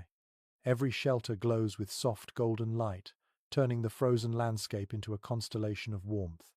You step outside and see the small flames flickering through translucent hide walls, scattered like stars across the snow. The air is still, but the scent of oil and smoke drifts gently, a quiet perfume of survival. Someone nearby begins to sing, a low melody that moves in time with the light. The words are ancient, a song of gratitude for the spirits of oil, flame, and stone. It is slow, soothing, and full of grace. You close your eyes and listen, the warmth of the lamp still on your skin. As night deepens, the wind returns, brushing against the shelters. The lamps remain steady, their glow unwavering. In the darkest season, this is how people survive, not by chasing the sun, but by making their own. You feel the quiet pride in that thought, the soft courage that burns within every small flame. You lie down near the lamp, watching it breathe beside you. Its light flickers gently, tracing slow shadows on the walls. The warmth hums in your chest, calm and steady. You realize that you are not simply surviving the cold, you are living within it, held by light that has traveled from one generation's hands to the next. The wind has softened overnight, and the snow outside lies smooth and untouched. You open your eyes to the faint glow of morning seeping through the hides above you. The lamp beside the sleeping place still burns, its flame small but steady. Someone has tended it through the night, feeding it a thin curl of oil so that the room never slipped into darkness. When you step outside, the air stings your face, but it feels clean and alive. The world smells faintly of pine, frost, and distant smoke. You hear voices near the edge of the forest. A group of people stands beside a line of traps half buried in snow. They move quietly, checking each one with care. It is not just hunting that keeps them alive through winter, it is the rhythm of trapping, a dance of patience and understanding between human and animal. You walk closer and see the intricate work of their hands, snares made from twisted sinew, deadfall traps balanced with perfect precision, footprints leading in and out of the trees like stories written in powder. Historians often describe how winter trapping shaped entire patterns of life for native communities across the northern forests. While hunting required movement and strength, trapping demanded observation, respect, and restraint. Traps were set not in anger but in partnership, placed carefully along known paths of hare, fox, or marten. The goal was balance, not conquest. One elder once told an anthropologist, "You never take from the woods more than the woods can sing back to life." A French fur trader recorded that his indigenous guides taught him to read the forest differently in winter. They showed him how the faintest bend in a branch, or a single hair caught on bark, revealed an animal's path. The trader confessed that he could walk through the same place 10 times and never see what they saw. Their eyes were trained not just to look, but to notice. The art of patience turned into survival. A curious detail preserved in oral stories tells of how people learned from the animals themselves. Foxes were said to create their own snow traps, using their weight to break through crusted layers where prey hid. Hunters watched and adapted, crafting snares that mimicked nature's own designs. In this world, the difference between survival and loss often depended on observation rather than invention. Archaeologists have found remains of ancient trap lines stretching for miles, each set at precise distances. Some were shared among families, passed down like inheritance. The traps were checked in silence, each catch accepted with gratitude. When animals were taken, a small offering, often a feather, bead, or bit of food was left behind. The act was not superstition but acknowledgement, a reminder that life was an exchange, not a right. Ethnographers studying northern hunting cultures note that trapping also shaped spiritual beliefs. Certain animals, especially foxes and wolves, were seen as teachers rather than mere prey. Their tracks were studied as sacred writing, carrying lessons about balance and endurance. To follow them carelessly was considered disrespectful. Even in hunger, restraint defined morality.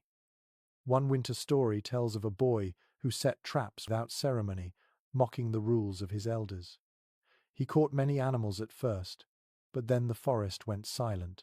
No tracks appeared, no birds sang. He grew hungry and frightened, and when he finally prayed to the spirits for forgiveness, he was told to scatter the last of his food on the snow. The next morning, the tracks returned. The lesson was clear: the forest feeds only those who listen. Modern biologists now recognize how sustainable these traditional methods were. By rotating trap lines, limiting catches, and respecting breeding cycles, communities maintained animal populations for centuries without depletion. The knowledge embedded in myth turned out to be ecological wisdom in disguise. You watch as the trappers lift a small snowshoe hare from a looped cord.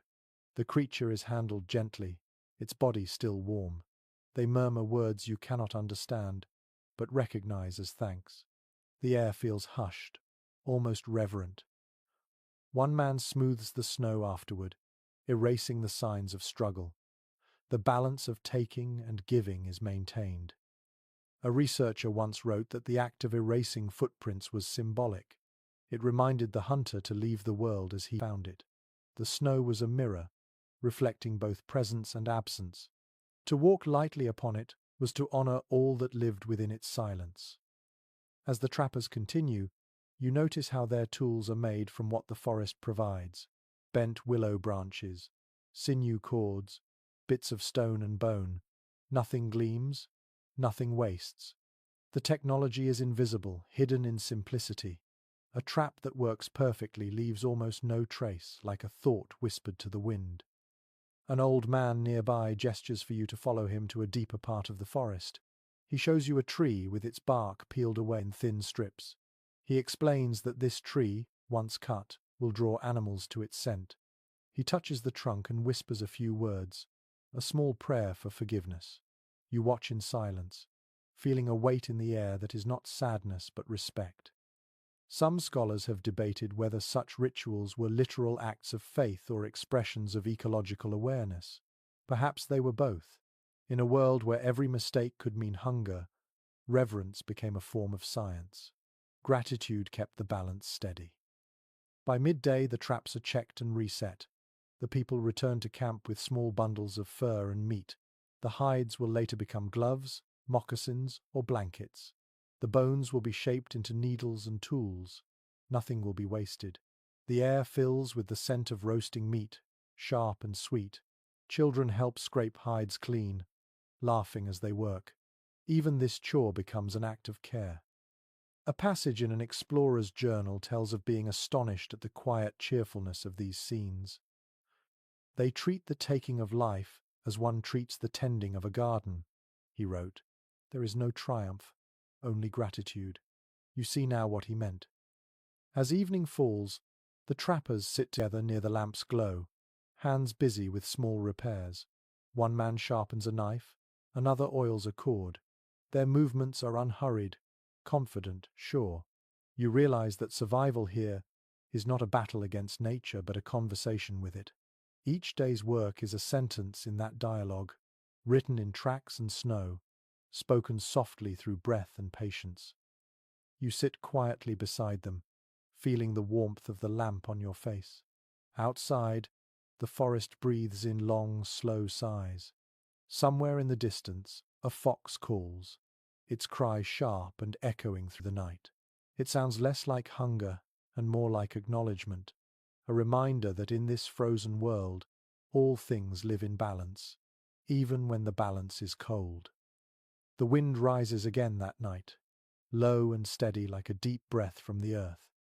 It moans through the gaps in the hides, brushing the edges of your blankets.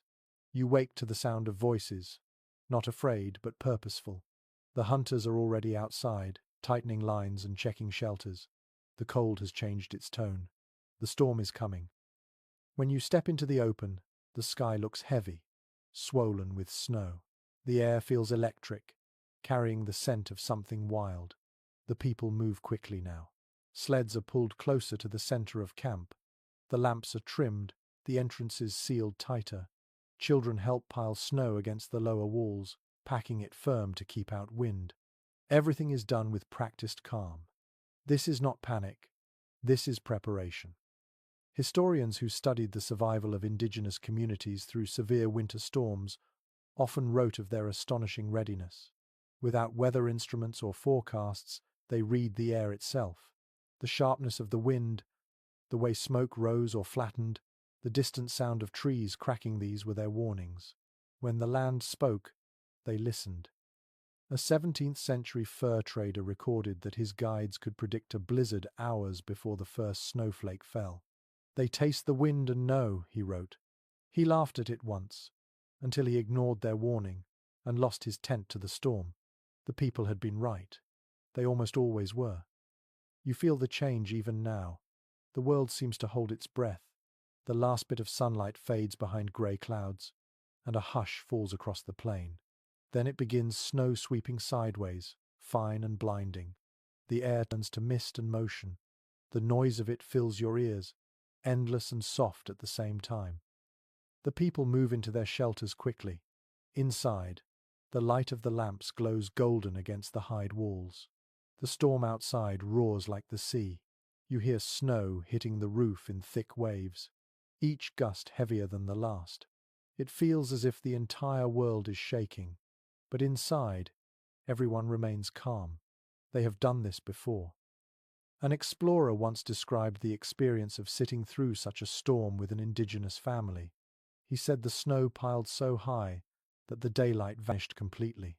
The shelter became a cave of silence, and yet the air inside stayed warm. When he asked how it was possible, his hosts smiled. "The snow helps," they said. "It wants to keep us safe." The snow that killed the unprepared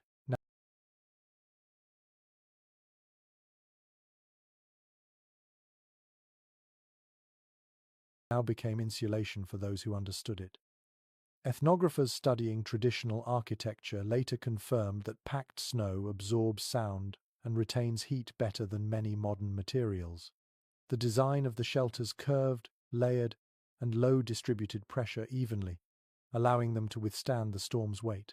It was both engineering and intuition, shaped by centuries of memory.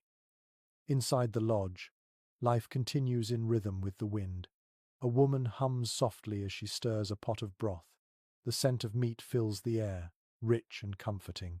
Children whisper, giggling quietly at some private joke. Someone sharpens a blade, the slow scrape of stone blending with the sound of snow above. It feels like being inside the heartbeat of the earth. A curious tale told by the Cree says that storms are the breath of an old giant who walks the sky, shaking his furs to scatter snow.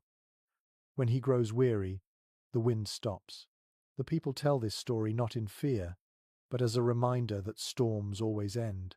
Every blizzard, no matter how fierce, eventually runs out of breath. Modern climatologists have noted that understanding snow movement, sound, and pressure could predict collapses and drifts long before instruments existed. What they discovered with science, these people already knew by intuition. Knowledge was passed not in numbers, but in stories that guided action.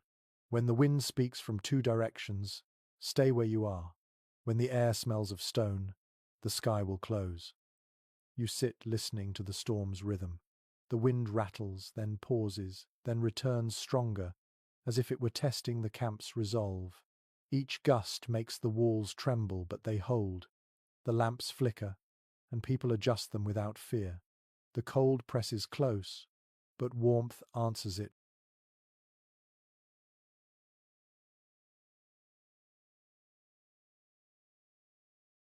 from within. A traveller's account from centuries ago mentions the strange comfort of being trapped in a snowstorm with these northern families. They did not curse the cold, he wrote. They sang to it. He described how, in the heart of the storm, soft voices rose in harmony, blending with the wind. The song was not for defiance, but gratitude for being together, for being alive, for hearing the storm instead of becoming part of it. The elder beside you begins such a song now, low and slow. The melody winds through the room, a thread of warmth weaving through fear. It has no clear beginning or end, only rise and fall. You close your eyes and let the sound carry you. The roar outside fades into something softer. For a moment, It feels like the storm is listening too. Historians still argue whether these songs were spiritual rituals or psychological tools for endurance. Some say they calmed fear by turning chaos into music. Others believe they were simply expressions of faith, that everything has its time. Whatever the truth, the effect is the same. The people relax, their breathing sinking with the melody, their shoulders lowering. The storm still rages, but inside, peace holds steady. Hours pass unnoticed. When the wind finally begins to weaken, the air inside grows warmer. The walls glow faintly as dawn light filters through packed snow. The room feels like a cocoon of gold and white. Someone pushes gently at the entrance, breaking through to the morning. Outside, the world is unrecognizable. Hills of snow shimmer where the ground once lay flat. The river has disappeared under a white plain. The air is calm again, the silence heavy and sweet. The people step out carefully, squinting at the brilliance. They smile, stretch, and breathe deeply. The storm has passed, and life continues. You stand in the glittering aftermath, the sun dazzling your eyes. The snow crunches softly beneath your feet, light and pure. All around you, the camp begins to move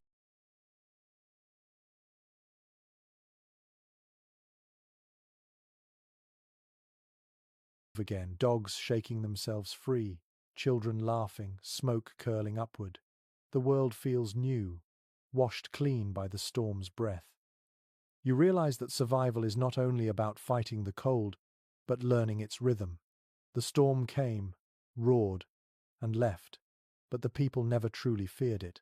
They endured because they understood. Winter is alive, and if treated with respect, even its fury can be a kind of music. When you wake, the air feels still again, though the cold has sharpened overnight. The snow outside glitters like crushed glass. You breathe, and each exhale floats away as a small silver cloud. The storm has passed, but its memory lingers. You hear distant scraping and rhythmic thuds, people at work clearing paths and reshaping what the blizzard buried. The sky above is a sheet of pale gold.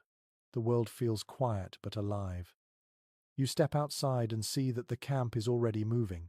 Snow walls have been reinforced, shelters brushed clean, sleds uncovered. Yet what strikes you most is not the rebuilding, it is the laughter. The storm that would have broken others has only brought these people closer. Someone calls out a greeting, another hums a soft tune. There is no sense of victory, just calm continuation. Historians who studied Arctic and subarctic peoples often described their recovery after storms as an act of ritual renewal. When the blizzard ended, work resumed not as chore, but as gratitude. The land had tested them and allowed them to remain. Each path cleared, each wall mended, was an offering of thanks. The snow was not their enemy, but their teacher, reminding them that endurance meant rhythm, not conquest. An explorer once wrote that the first hour after a storm was the most peaceful he had ever experienced. The air is softer, he said. The land seems to forgive. He noticed that people moved slowly, speaking little, as if acknowledging the balance restored between sky and earth. When he tried to rush back to hunting, his guides stopped him. Wait until the snow settles, they said. It needs to rest too. You join a group clearing ice from the entryway of a shelter. They use wooden shovels shaped like wide paddles, lifting snow in graceful arcs. Each motion is smooth, practiced. Children help, giggling as they toss small handfuls into the air. A woman nearby sprinkles fine ashes along the edges of the path to mark it against the wind. The dark line of ash cuts across the white snow, a visible thread leading home. Archaeologists have found traces of similar markings preserved under ancient drifts, lines of soot, crushed berries, or powdered charcoal. These were winter maps, guiding people between shelters or signaling where supplies were buried. Even in deep snow, knowledge left traces that survived the season. Modern field researchers now see them as evidence of quiet genius, systems of navigation perfectly adapted to shifting landscapes. A curious tradition, still remembered in oral stories, describes how entire camps would take a moment of silence after a storm before rebuilding. No one would speak until the first fire was lit again. The silence honored what the wind had taken and what it had spared. Only when the flame rose would conversation return. This small pause transformed survival into ceremony. Ethnographers believe such customs helped preserve mental balance through the long, relentless winters. After every storm, the quiet moment allowed people to process fear and exhaustion without denial. It was mindfulness before the word existed, a pause between destruction and renewal.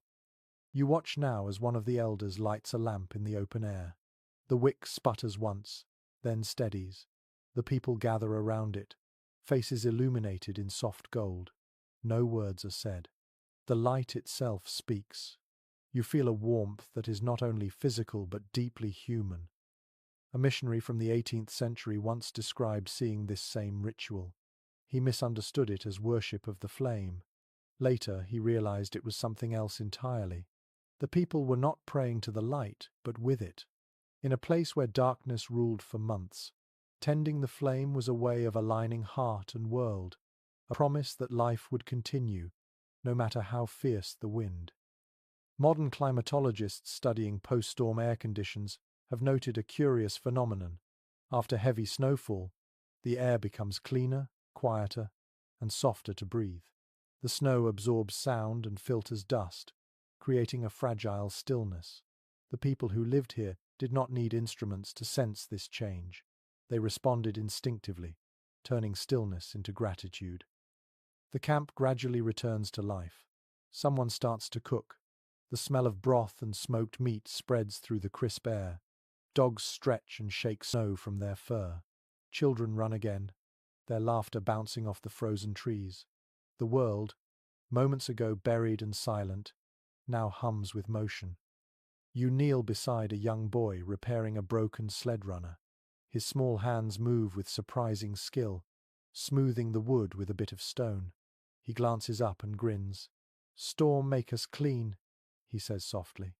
His accent bends the words, but the meaning is clear. You look around and see that he is right. Everything seems brighter, newer. The light on the snow dazzles, the air feels pure.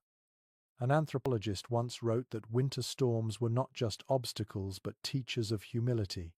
They stripped life down to its essence, erasing waste and pride. What survived afterward was not only stronger but wiser. The people here had built a philosophy around that truth. Each hardship left the spirit lighter. As the day passes, the camp hums with quiet activity. Clothes are shaken out, furs aired, tools repaired. Children chase each other across the new drifts, leaving trails like weaving patterns in the white. The dogs curl in the sun, half asleep, but watchful. The rhythm of survival continues as naturally as breathing. You stand at the edge of the clearing and look toward the horizon.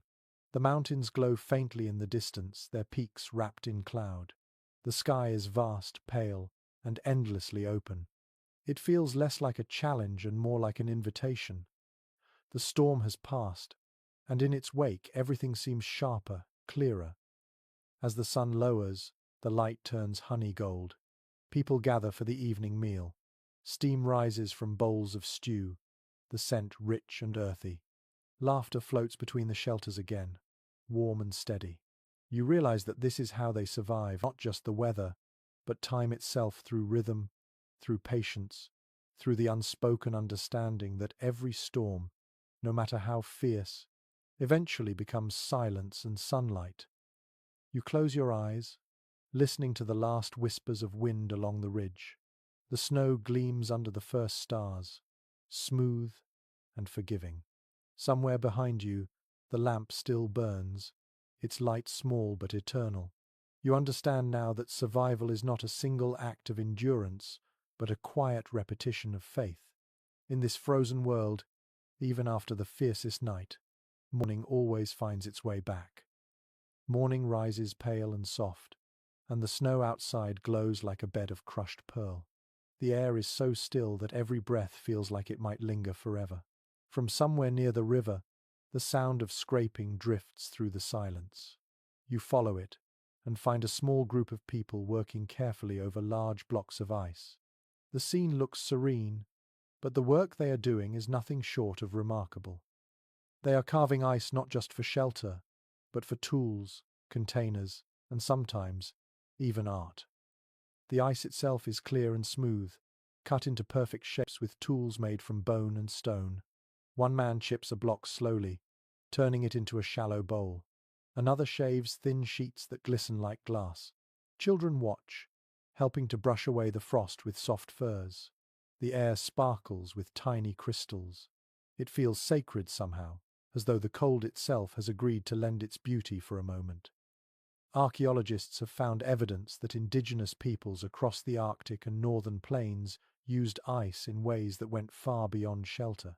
They stored water within it, preserved food under it, and even used it to reflect light inside their lodges. In the long darkness of winter, a well-placed piece of clear ice could magnify the small glow of a lamp, turning one flame into many.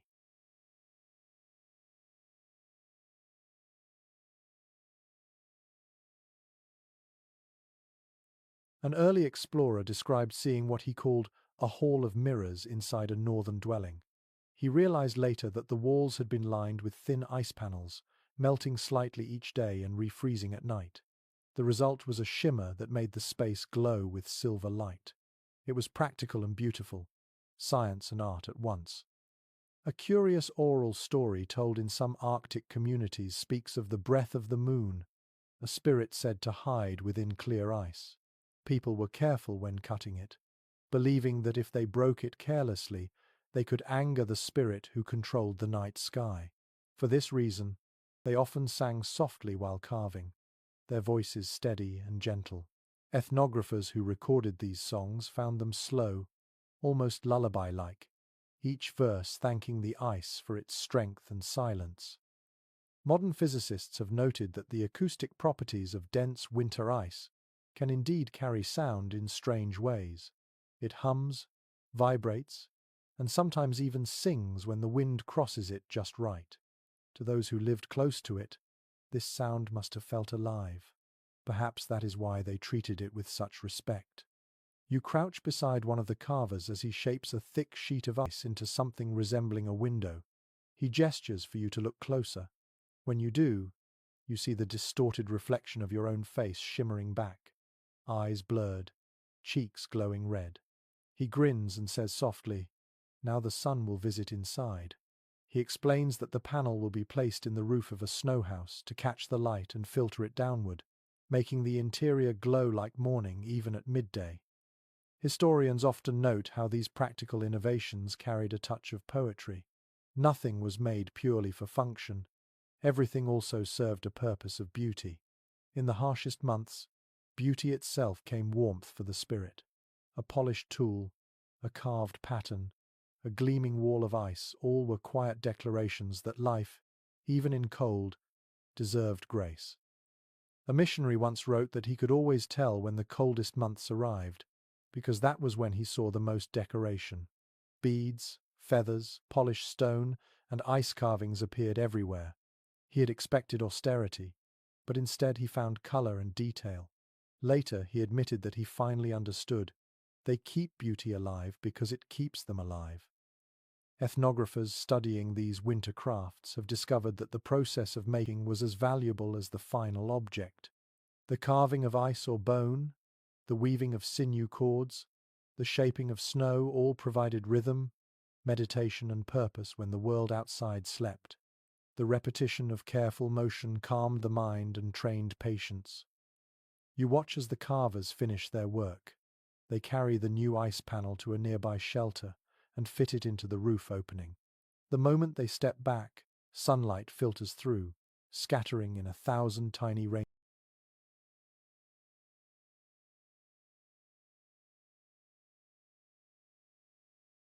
rainbows. The children gasp and laugh. The inside of the shelter fills with shimmering light, soft and clean. For a few seconds, the frozen room feels warm, touched by something more than heat. A scholar once compared this act of crafting with prayer. "They carve their world brighter," she wrote. "Each mark on ice is an act of hope. You see that now. It is hope, not defiance, that fills this place. The people do not battle winter.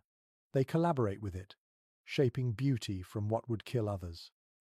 A young woman sits apart, etching small lines into a block of snow. When you move closer, you realize she is tracing the shapes of constellations, mapping the stars above onto frozen ground. Her hands are steady, her focus unbroken. The stars have always been their compass, but here, even in daylight, she brings them close. When the snow melts in spring, her map will vanish, but for now it holds the entire sky at her feet. Modern astronomers who have studied indigenous star lore often marvel at its accuracy. The stories that accompanied those constellations preserved not only navigation but memory. The stars were teachers of rhythm and return, their patterns reminding people that darkness never lasts forever. To trace them in snow was both art and affirmation. You sit quietly, watching the sunlight move across the ice. The air glows gold, and your reflection blurs into the shimmer. The scene is so still that time feels suspended. Every tool, every wall, every piece of ice glistens with quiet purpose. The people here have turned the frozen world into something alive, living glass, living light, living silence. When the sun begins to sink, the carvers cover their tools and return to the fire. The ice panels gleam in the dimming light, still holding the glow of day. You follow them, your breath rising into the crisp evening air. Behind you, the ice hums faintly as it cools, a sound like soft singing carried through the snow. You smile, realizing that this music, born from frozen water, has accompanied these people for centuries. It speaks without words, just as they do with patience, precision, and grace. The lesson is simple and endless. Even in a land of ice, warmth can be made not only from flame, but from the act of creation itself. The morning arrives calm again, washed clean by sunlight. Frost clings to the edges of every branch, and the trees shimmer like silver lace. The cold bites your cheeks, but it feels somehow softer, as though the world has decided to rest. You hear the rhythmic sound of scraping hides near the fire. The people are working together, turning the gifts of the hunt into warmth that will last for years. You move closer and see layers of animal skins stretched across wooden frames. The smell is strong, a mix of smoke, fat, and snow. Men and women scrape the hides with sharpened bones, removing the last bits of flesh. Children help, gathering flakes of frost and tossing them aside. The sound of scraping repeats like a slow drumbeat. It is a quiet labor, steady and sure. Archaeologists have found evidence of this process in nearly every northern settlement site ever uncovered. The tanning and softening of hides were not simply chores. They were acts of survival performed with artistry and skill. Each hide could become a shelter, a coat, a blanket, or a tool. In a place where warmth meant life, the transformation of animal skin into comfort was a sacred duty. A French explorer once described spending an afternoon watching women soften moose hides. He said they worked in silence, their movements fluid and strong. They soaked the hides in water mixed with crushed brains or liver, then stretched them over poles, pulling until the fibers loosened. He wrote, "They make leather the way others make poetry by patience." Ethnographers who studied the process later confirmed that the method was ingenious. The oils from the animal's own body worked as a natural conditioner, keeping the hide supple even in freezing temperatures. No chemical treatment could equal it. The hides were then smoked gently over low fires, filling them with scent and protection. Smoke not only darkened the color, but preserved them against decay and insects. You run your hand over a finished hide hanging nearby. It feels soft as velvet, warm even in the cold air. The texture is unlike anything you've touched before, strong, yet almost alive. The elder beside you smiles and says quietly, "The animal still gives." You realize that for them, death does not end the relationship between human and creature. Each hide, each bone, each piece of sinew continues to serve. A curious story told among the northern Cree speaks of the spirit of the moose visiting a woman in her dreams. The spirit asks that when its body is used, it be treated with respect so it can find its way back to the forest. The next day, the woman awoke and began to teach her daughters how to prepare hides with songs of gratitude. From then on, each time they scraped or stretched the skin, they sang softly to honor the animal's spirit. Modern anthropologists note that this combination of work and song had a practical benefit too. The rhythm of the music matched the pace of the labor, ensuring that no one worked too fast or too long in the cold.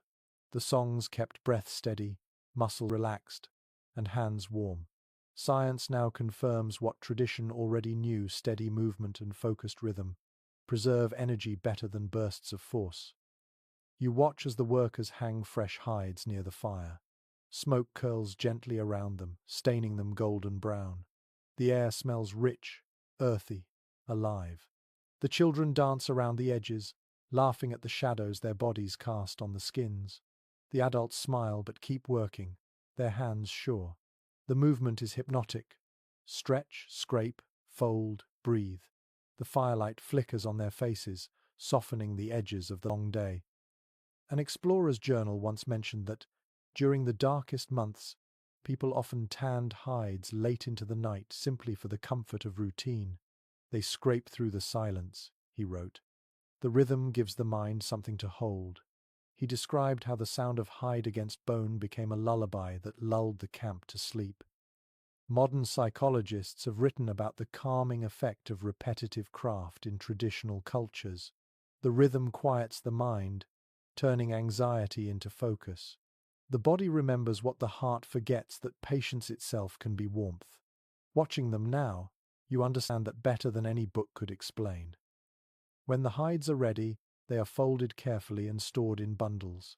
Each bundle represents days of work and countless small gestures of care. Nothing about the process is hurried. Every movement shows respect, not just for the material, but for the cycle of giving that sustains life here. A woman sits nearby sewing fur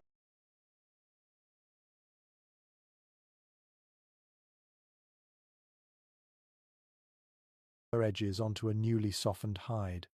Her needle is a sliver of bone, her thread a strip of sinew. The stitches are tiny, perfect. She hums a low tune as she works.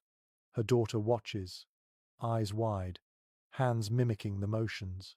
This is how knowledge passes through: watching, touching, remembering. Some historians have suggested that the artistry of these garments rivaled anything found in early European courts. Embroidery, beadwork, and dyed patterns were not simply decoration but language. Colors could mark family lines, tribe, or story. A single coat might tell generations of history stitched into its seams. When the cold pressed hardest, the garments became both shield and identity, warmth wrapped in meaning. You look up as the sky begins to change. The sun lowers, spilling long pink streaks across the snow. The air turns still again. The hides hanging near the fire shimmer faintly, catching the light. The camp smells of smoke and leather, of labor and life. You realize that in this world, work is not only about survival, it is also about connection. The elder who spoke before now adds another hide to the rack. He glances toward you and says softly, "We do this so the cold remembers our hands." You smile, unsure if he's teasing or teaching, maybe both. As the evening deepens, the workers finish their tasks. The tools are cleaned, the hides folded. Someone begins to sing again, the melody slow and soothing. You close your eyes and listen to the rhythm of the song and the faint crackle of the fire. The smell of smoke lingers on your clothes and in your hair, a reminder of the day's work. In the silence that follows, you understand that warmth does not come only from fire or shelter, but from hands that create and care. The hides may shield the body, but it is the act of making them, the patience, the gratitude that shields the spirit. You breathe deeply, the scent of the smoked leather filling your lungs. The air feels sacred, heavy with memory. The cold remains outside, harmless now, kept at bay not by walls, but by the quiet strength of human hands. The cold settles once more across the land, but this time it feels gentler, as if the long winter has softened into acceptance. You step out into the grey morning, and the air feels clean, unhurried. The river lies buried beneath white silence, and smoke drifts lazily from the shelters. Inside the camp, people are beginning to prepare for the next turning of the season. The end of winter is still far away, yet every gesture carries quiet anticipation. A few figures sit near the fire, sewing thicker patches into clothing, tightening sled bindings, repairing tools dulled by months of use. Others weave cords from sinew or twist new ropes from animal hair. Everything that has endured the cold must be made ready for the thaw. There is no sense of hurry, only rhythm. You realize that this endless maintenance is what makes life possible here. The care for the small, the steady attention to detail. Historians studying traditional winter life have often remarked that the art of survival was hidden in ordinary gestures. The cold was not defeated through great inventions or sudden bursts of courage, but through daily acts of persistence. A repaired seam, a cleaned knife, a rope checked for weakness each task, repeated 1,000 times, kept the community alive. An explorer once wrote that he never heard complaints during these chores. Instead, he found people humming softly or telling small jokes as they worked. They tend their world as if it were a living thing, he observed. Every stitch, every polish, is an apology to the cold for daring to survive it. You sit beside a woman mending a tear in her cloak. Her fingers move quickly, looping sinew through thick fur. She shows you how the stitch must lie flat, how it should bend with the fabric rather than pull against it. She smiles and says quietly, "The wind finds every weakness. You must give it no place to rest." You nod, realizing that her words are not just about sewing. Archaeologists examining ancient winter camps have found that even broken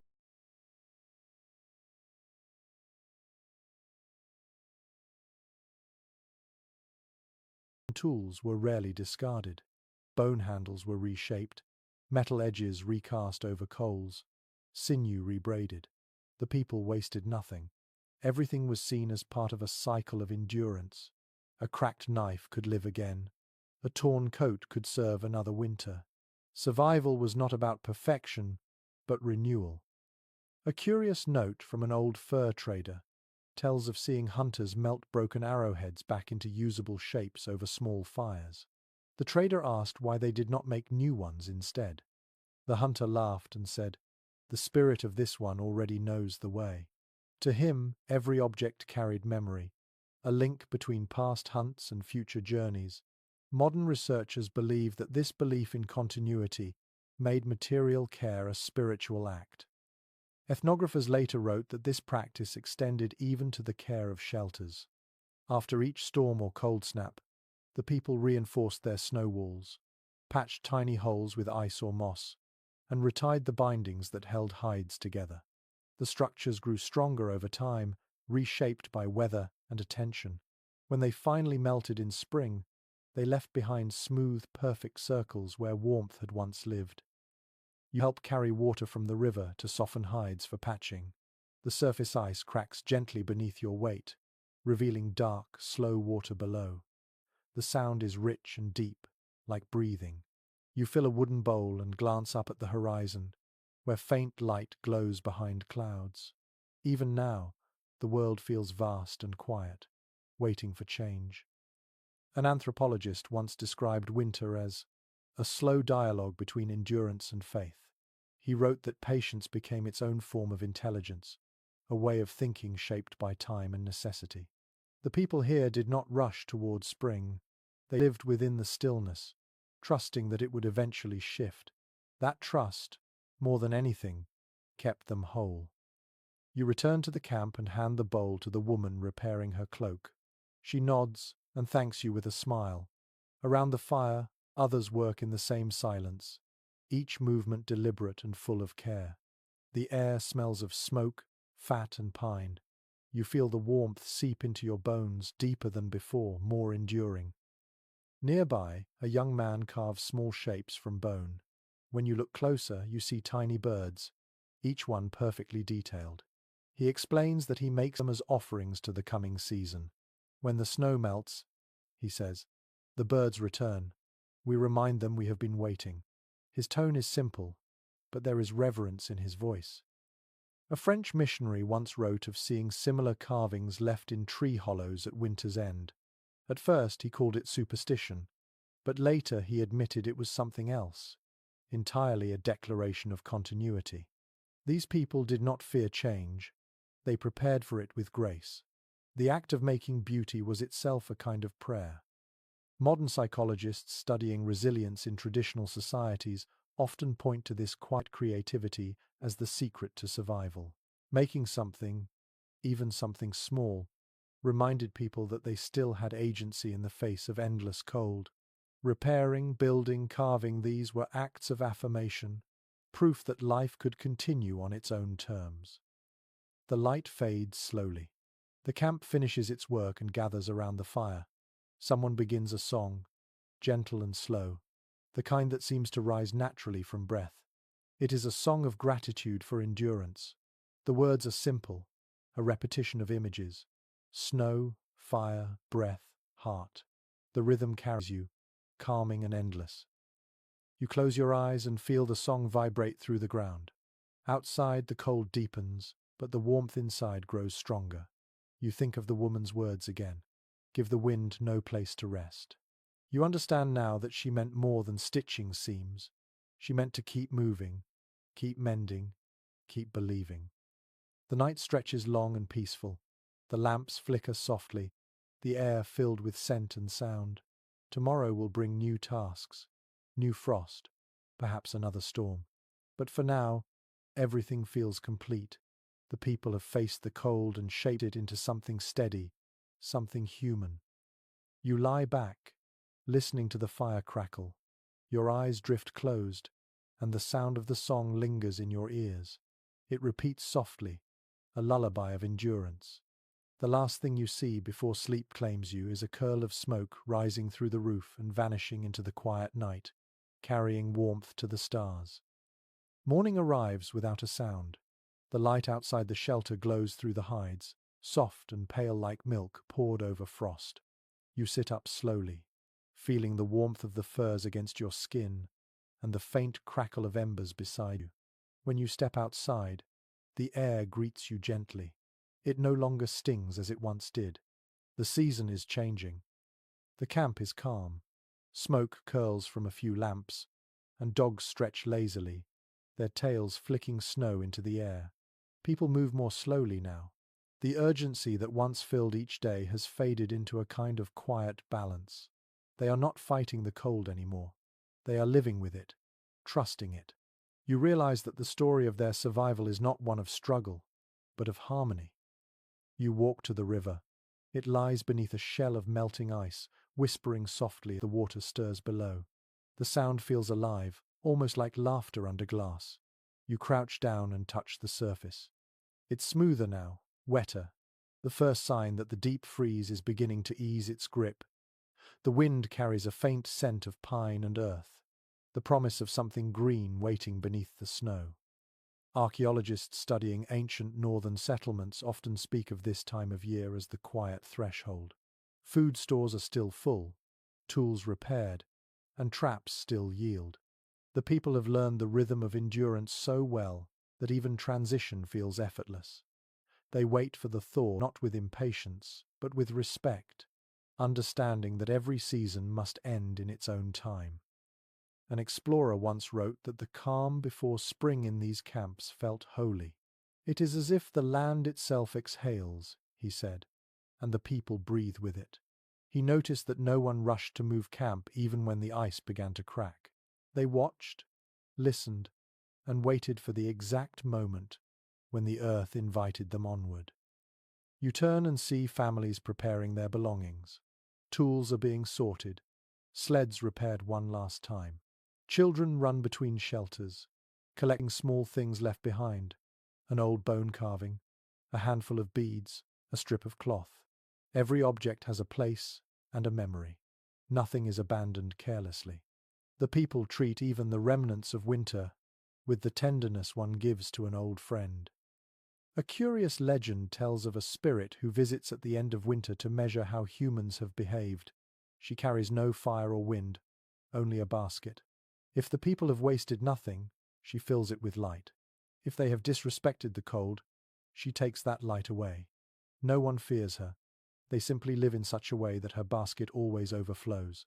Ethnographers later said that this story likely served as a reminder to live mindfully, to respect both scarcity and abundance. Historians have long debated whether the extraordinary endurance of these communities was born from necessity or philosophy. Some argue that wisdom came from hardship.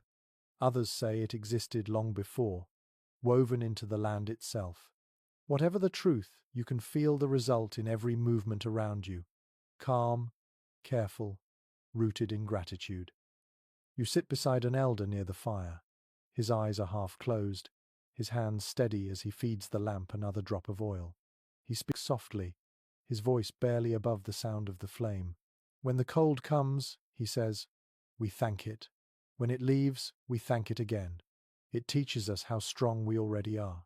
You nod, knowing there is no need to reply. Modern scientists who have studied these ancient lifeways often conclude that their survival was not simply physical adaptation but emotional balance.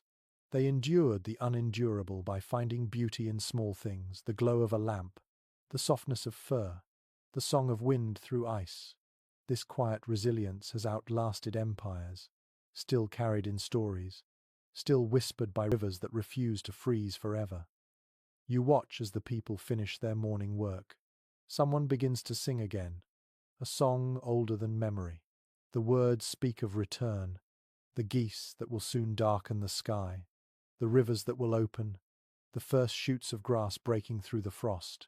The melody rises slowly, as soft as breath, carrying through the camp until even the dogs lift their heads to listen. The fire burns low, and the sunlight deepens. The snow that once swallowed the world now glitters like a mirror, reflecting the endless blue above. You take one last look at the camp, the smoke, the laughter, the shimmering white, and realize that this is the true warmth of humanity. Not heat, not fire, connection, patience, trust. You close your eyes and let the silence settle.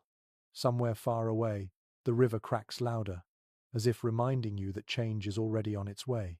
You smile, feeling both humbled and whole. The people will move again soon, carrying their homes, their dogs, their stories. The cold will follow them, but so will the light. And as you stand in that fragile peace, you understand that the miracle of survival was never about conquering nature. It was about learning to listen to the snow, to the wind, to each other. The old wisdom lingers in the air like breath on frozen glass. Warmth is not something you find, it is something you build together, one quiet heartbeat at a time. The light softens, and the world grows still. You can almost hear the snow melting, the faint trickle of water beneath the ice, the long, slow sigh of winter releasing its hold. Around you, everything feels hushed, weightless. The smoke from the lamps curls upward in thin spirals, fading into the dim ceiling of the sky. You breathe deeply. The air tastes of cold and smoke and quiet memory. The sound of the wind has changed. It no longer howls but hums, low and gentle like a lullaby from the earth itself. Each breath slows your heartbeat. Each exhale carries away the last of the storm. The people around you settle into